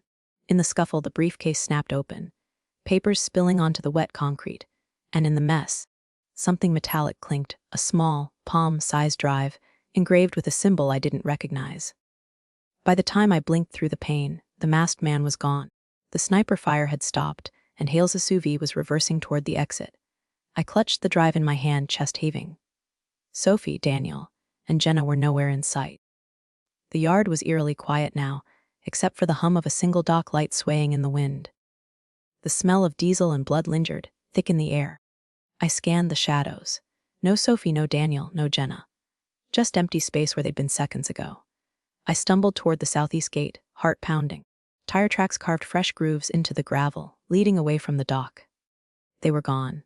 I pulled out my phone, dialing Sophie. Straight to voicemail. Daniel, same. The panic came in waves, but I forced myself to breathe. They wouldn't just leave without me, unless they hadn't had a choice. I opened my palm. The small drive was cold against my skin, its surface scratched but the strange engraving still visible, a circle bisected by a single jagged line. Not corporate, not military. Something else. Sliding it into my pocket felt like pocketing a live grenade. I didn't know who wanted it, but I knew it was worth killing for. A low rumble echoed from the far pier. Hale's SUV, parked under the skeleton of a crane. I could make out his silhouette in the driver's seat, not leaving waiting. He wasn't chasing Sophie or Daniel. He was waiting for me. I could walk toward him now. Confront him with nothing but the USB and my questions, or vanish into the night and try to decode whatever was on this drive before he could reach me. The sodium lamp flickered overhead. My breath felt like ice in my throat. I turned, away from the pier, away from Hale, and slipped into the maze of shipping containers. For now, this wasn't about Jenna or Sophie or Daniel. This was about the drive. And whoever had fired that first shot, I didn't stop moving until the glow of the docks was far behind me. The streets of Riverton at this hour were nearly empty. Just the occasional hum of a distant semi and the hiss of a busted street lamp. An all-night laundromat with fogged windows became my sanctuary. I slid into a back booth facing the door, my laptop balanced on the table. The air smelled faintly of bleach and overcooked coffee from a vending machine. The USB slid into the port with a metallic click. My heartbeat matched the loading bar on the screen. There were only 2 folders, Blackroot contracts, Elysium names. The first was a mess of PDFs, shipping manifests, offshore accounts, and arms procurement lists, all pointing to shell companies I knew were tied to Vincent Hale. But the second folder, that's where my hands began to tremble. It wasn't just Hale. It wasn't even just Riverton. The list was hundreds of names long, politicians, CEOs, military officials, each tagged with a date, a location, and a single word, Blackroot. Every name was connected by the same jagged circle symbol engraved on the drive. This wasn't a smuggling ring or a corporate fraud case. This was an entire network, and Hale wasn't the top. He was just one node in something far bigger. The last name on the list made my stomach drop. Sophie K. Marlowe, 11 or 22 pending. The laundromat door chimed. I snapped the laptop shut, stuffing the USB into my pocket. A tall figure in a gray raincoat stepped in, shaking water from his hat. When he lifted his head, I recognized him instantly. It was the masked man from the dock, without the mask, and he was smiling. The raincoat dripped onto the checkered tile floor as he stepped toward my booth. Up close, his face was lean, angular, every feature precise, like it had been carved with a knife. "You're faster than I thought," he said, voice calm, almost conversational. "You were at the dock," I said. "You tried to take this." My hand slid into my pocket, closing over the USB. His eyes flicked toward the movement, but didn't linger. "Tried, yes. Failed intentionally." I didn't like where this was going. "You have no idea what's on that drive," he continued. "I'm starting to," I said. "It's a kill list. And my friend is on it." He nodded. "That's why I let you take it. If I walked out with it, Hale's men would already have my head on a spike. But you're unexpected." He slid into the booth across from me, rainwater pooling under his sleeve. "I want to work with you," he said. I laughed, sharp, bitter. "You break ribs for a living. Forgive me if I don't shake on that." His mouth twitched into something between a smirk and a wince. "That was for the cameras." Hale's security feeds watch everything. Without a show, neither of us would have made it off that dock. You think we're on the same side? I said. I know we are, he replied. Because I want the same thing you do. Vince and Hale gone. And to do that, you'll need more than that list. You'll need me. His eyes didn't waver. The name's Callum. Before I could answer, my phone buzzed. Unknown number. I almost didn't answer, but something in my gut told me to. Sophie's voice came through, urgent and ragged. They know you have the drive, and they're coming for you. Now. The bell above the laundromat door hadn't even stopped chiming when Callum's eyes sharpened. They're already here, he said, voice low. Through the fog glass, I caught the silhouettes. 3 men in dark jackets fanning out across the sidewalk, each with the same brisk, predatory stride. Back exit, I asked. Kitchen, Callum replied, already moving. We slipped through the narrow hallway, past humming dryers, to a steel door with peeling blue paint. The cold rain hit my face like shards of glass when we pushed it open. Shouts erupted behind us. Boots pounded on tile. Callum grabbed my wrist, pulling me toward the alley. Weaving between dumpsters and puddles, reflecting the fractured glow of neon signs. A bullet pinged off the brick just inches from my shoulder. 2 blocks, Callum said between breaths. There's a garage. We get there, we're ghosts. We crossed an empty street. The wet asphalt mirroring the chase lights now sweeping through the rain. But as we reached the corner, another figure stepped from the shadows, broad, shouldered. Umbrella tilted low to hide his face. The umbrella lifted just enough for me to see the scar bisecting his jaw. I'd seen that face before, in Hale's files. He wasn't just another enforcer. He was one of the names on the Blackroot list. Going somewhere, he asked, voice like gravel. The rain dripped from the edge of his umbrella, tracing silver lines down the asphalt. Behind us, the footfalls of Hale's men slowed. Hesitation. They weren't moving closer. Callum's stance shifted, 1 foot angled back, ready to strike. But the man with the scar lifted his free hand. Easy. I'm not here for your heads. You're on the list, I said. His lips curled in something like amusement. So you've seen it. Callum's voice was ice.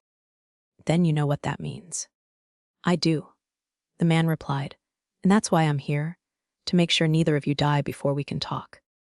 He took a step forward, umbrella still shielding most of him from the rain. My name's Carter.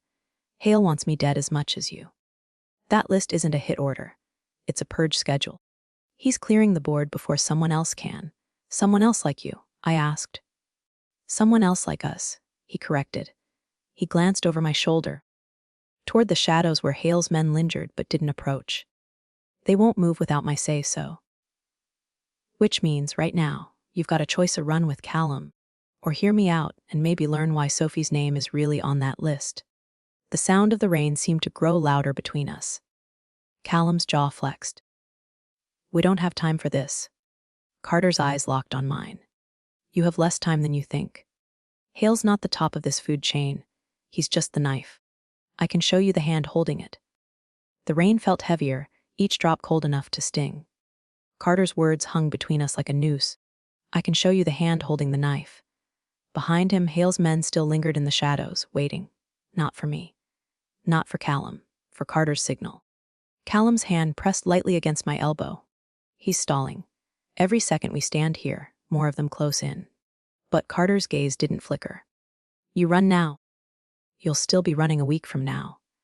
You work with me, you get to end this in a week. The memory of Sophie's voice over the phone, frantic, afraid, tightened my chest. If Carter knew the real reason she was on that list, if he was lying, I'd be delivering myself straight into Hale's hands. But the alley behind us was a dark artery leading deeper into Riverton. The street ahead, where Carter stood, was a gauntlet I didn't understand. I can't make this choice for you, Callum said. Good, Carter added, because if you're coming with me, I need to know it's your decision, not his. A shout echoed from somewhere behind us. Hale's back up, closer now. I took one breath, then another, and stepped forward. Carter's mouth twitched into a grim half-smile. Smart, he said. Let's move before you start second-guessing. Oh, we moved fast, Carter leading, Callum flanking me, until the rain swallowed Riverton's streets, and we slipped into an unmarked van that smelled faintly of engine oil and old leather. The door slammed shut. Carter tapped twice on the partition, and the engine growled to life. The van's windows were blacked out, turning the city into a series of muffled sounds. Tires splashing through puddles, distant sirens, the hiss of rain on metal. Carter sat across from me in the dim interior, his umbrella now leaning against the wall, water still dripping from its edges. Callum kept his arms folded, watching Carter like a coiled spring. We turned sharply, the road growing rougher.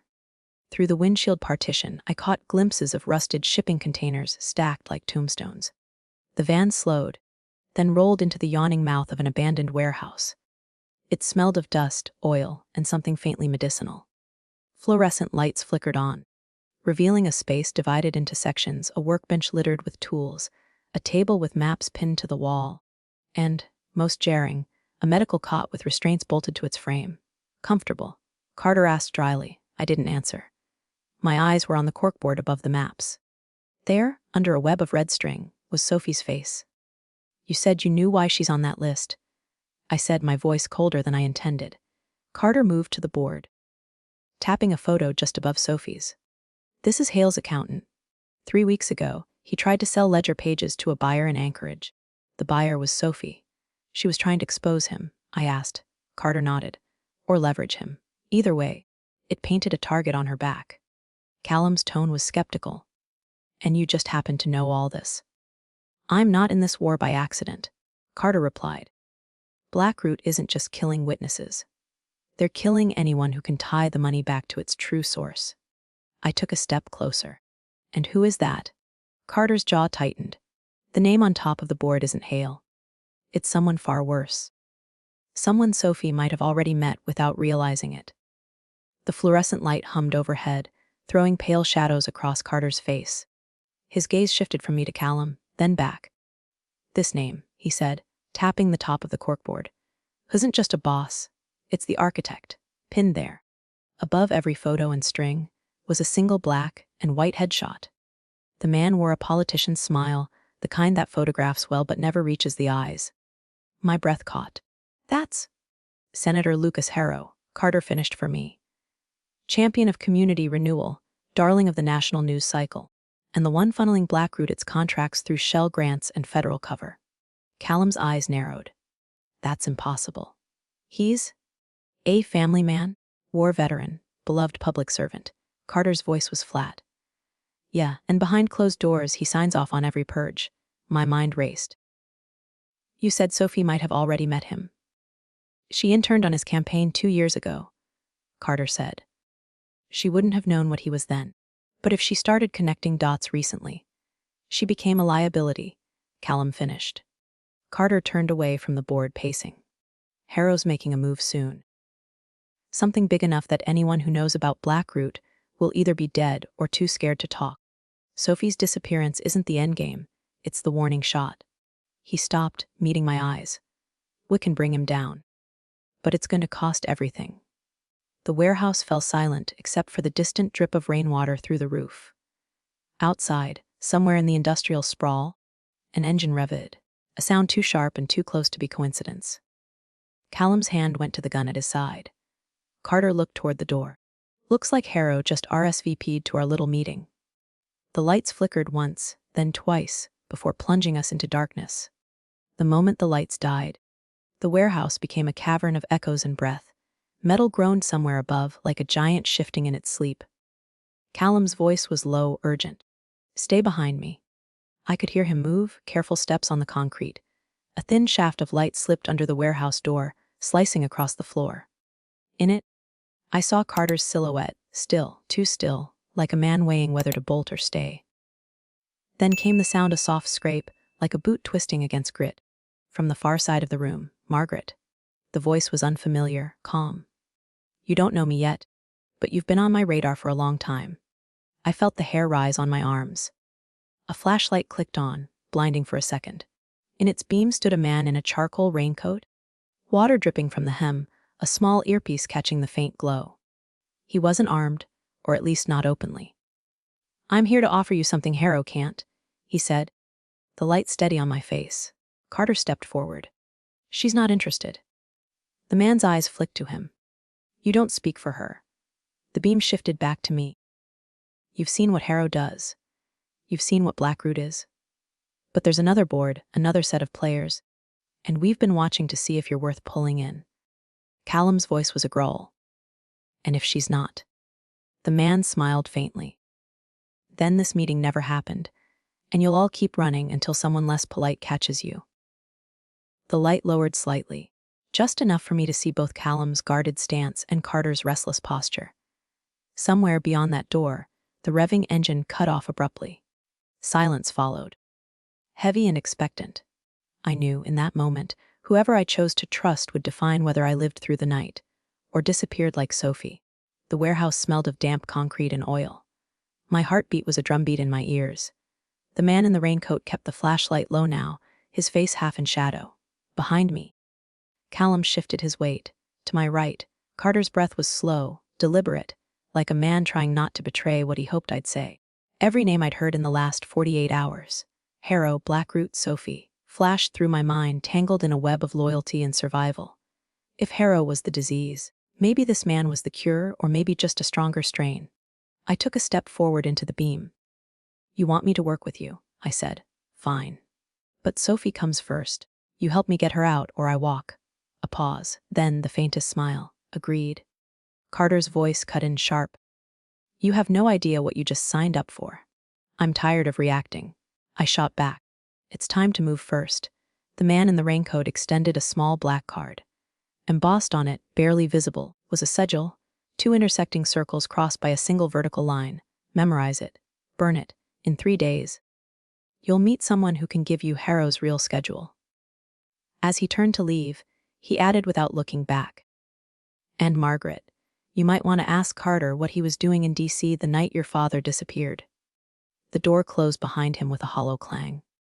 I stared at Carter. His face was unreadable, but the tightness in his jaw spoke volumes. Callum took a step closer to me. "You're not going to like where this road leads." "Maybe not," I said. "But at least I'll be the one driving." The warehouse felt colder after the man in the raincoat left, as if the air had thinned. Carter was still by the corkboard, his shadow stretching long across Sophie's photo. I didn't confront him right away. Instead, I slipped the black card into my coat pocket, feeling its sharp edges press into my palm like a reminder 3 days. Callum's eyes followed the motion. "That going to be a problem?" he asked. "Only if we live that long," I said. That night, in the cramped corner of the safe house, I borrowed a burner phone from one of Carter's gear crates. He didn't notice. He was too busy on a secure line, his voice low, careful. I texted 2 words to an old contact from my time covering state politics, "Watch Harrow." The reply came faster than expected, "Already watching," and Carter's name keeps popping up. Day 1. I memorized the card's sigil and burned it in an empty paint can behind the warehouse.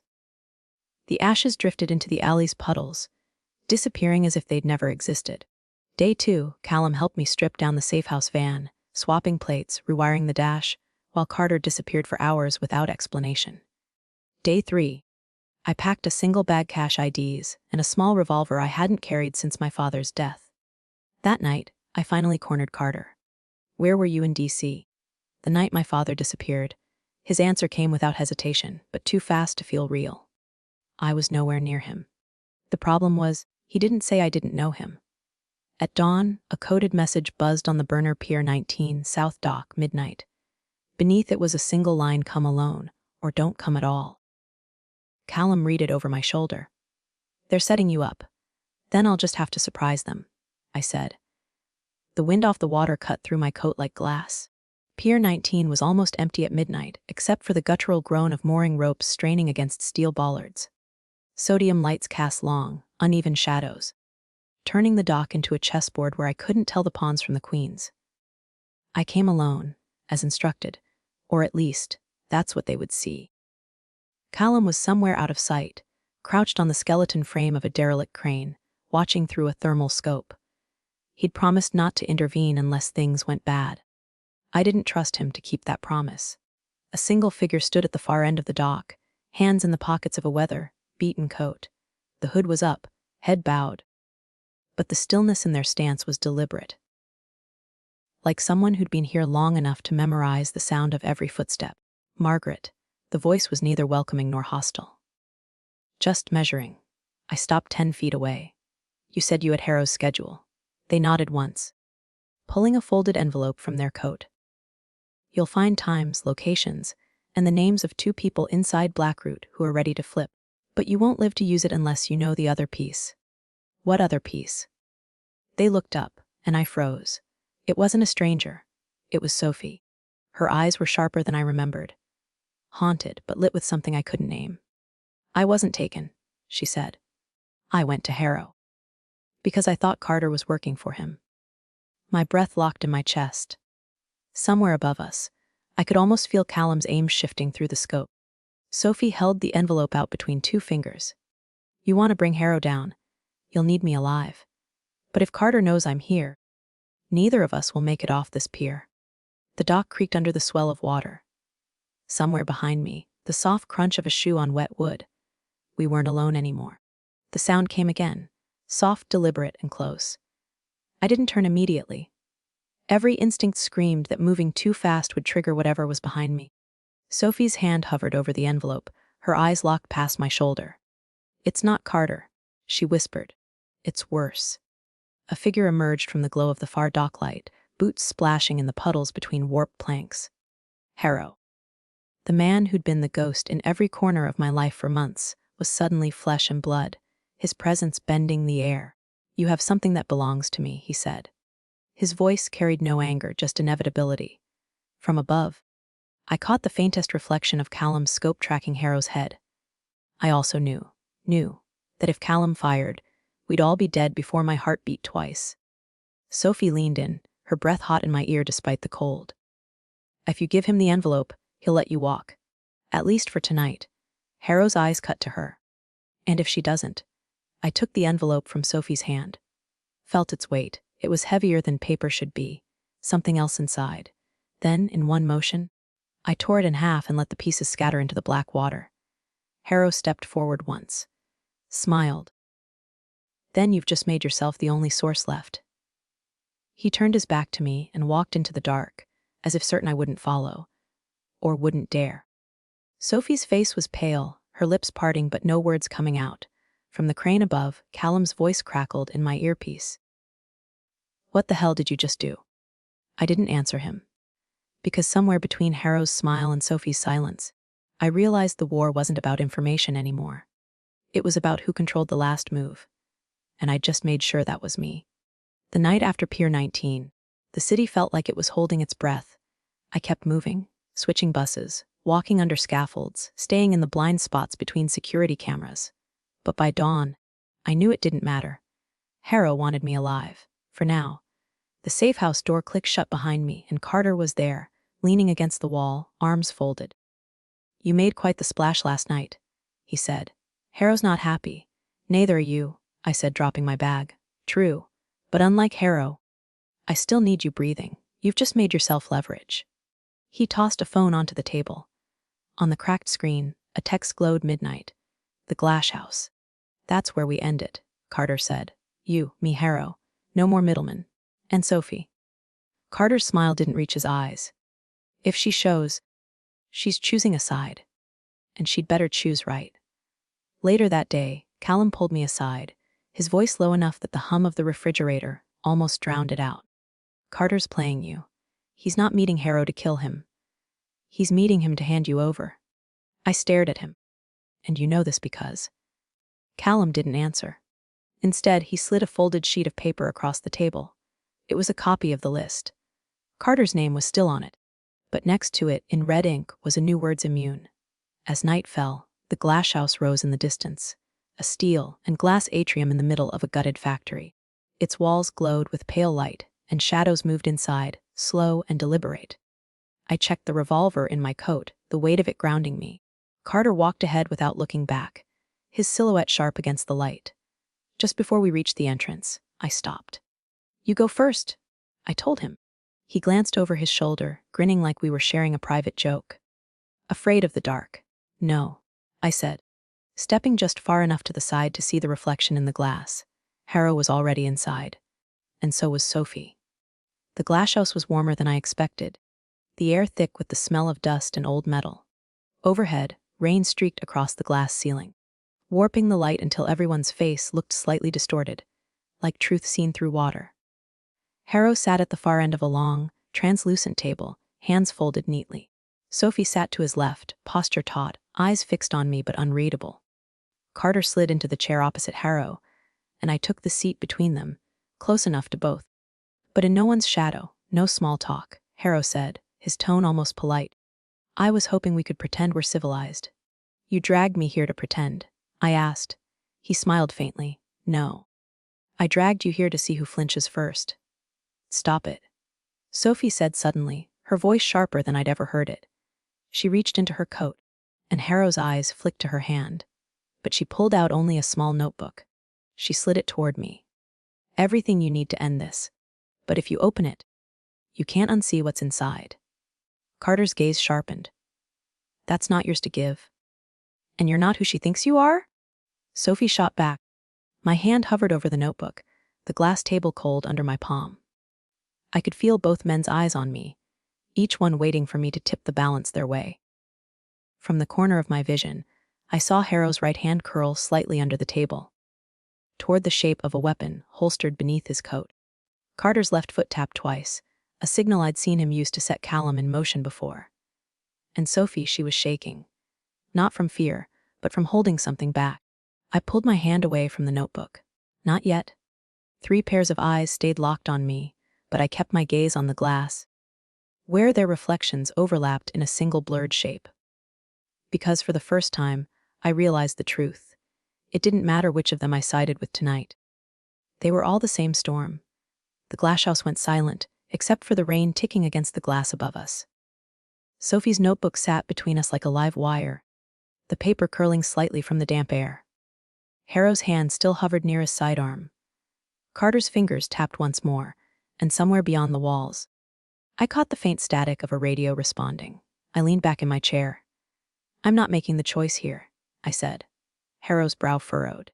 Then who is? The answer came in the form of footsteps, heavy, echoing, deliberate, approaching from the far entrance. The door groaned open, and a figure stepped inside. Callum, but he wasn't looking at me. His gaze went straight to Harrow, and in his right hand, he held a USB drive, pinched between 2 fingers like a blade. This, Callum said, dropping the drive onto the table, is the last copy. And Margaret's the only one who knows the encryption key. I froze. That was a lie. I didn't have the key. But Harrow didn't know that. Carter didn't know that. Sophie, maybe she did. You'll have to keep her alive, Callum continued, if you ever want to open it. Harrow leaned back, a shadow of a grin crossing his face. Carter exhaled slowly, his jaw tightening. Sophie's eyes flicked to me, searching for confirmation I couldn't give.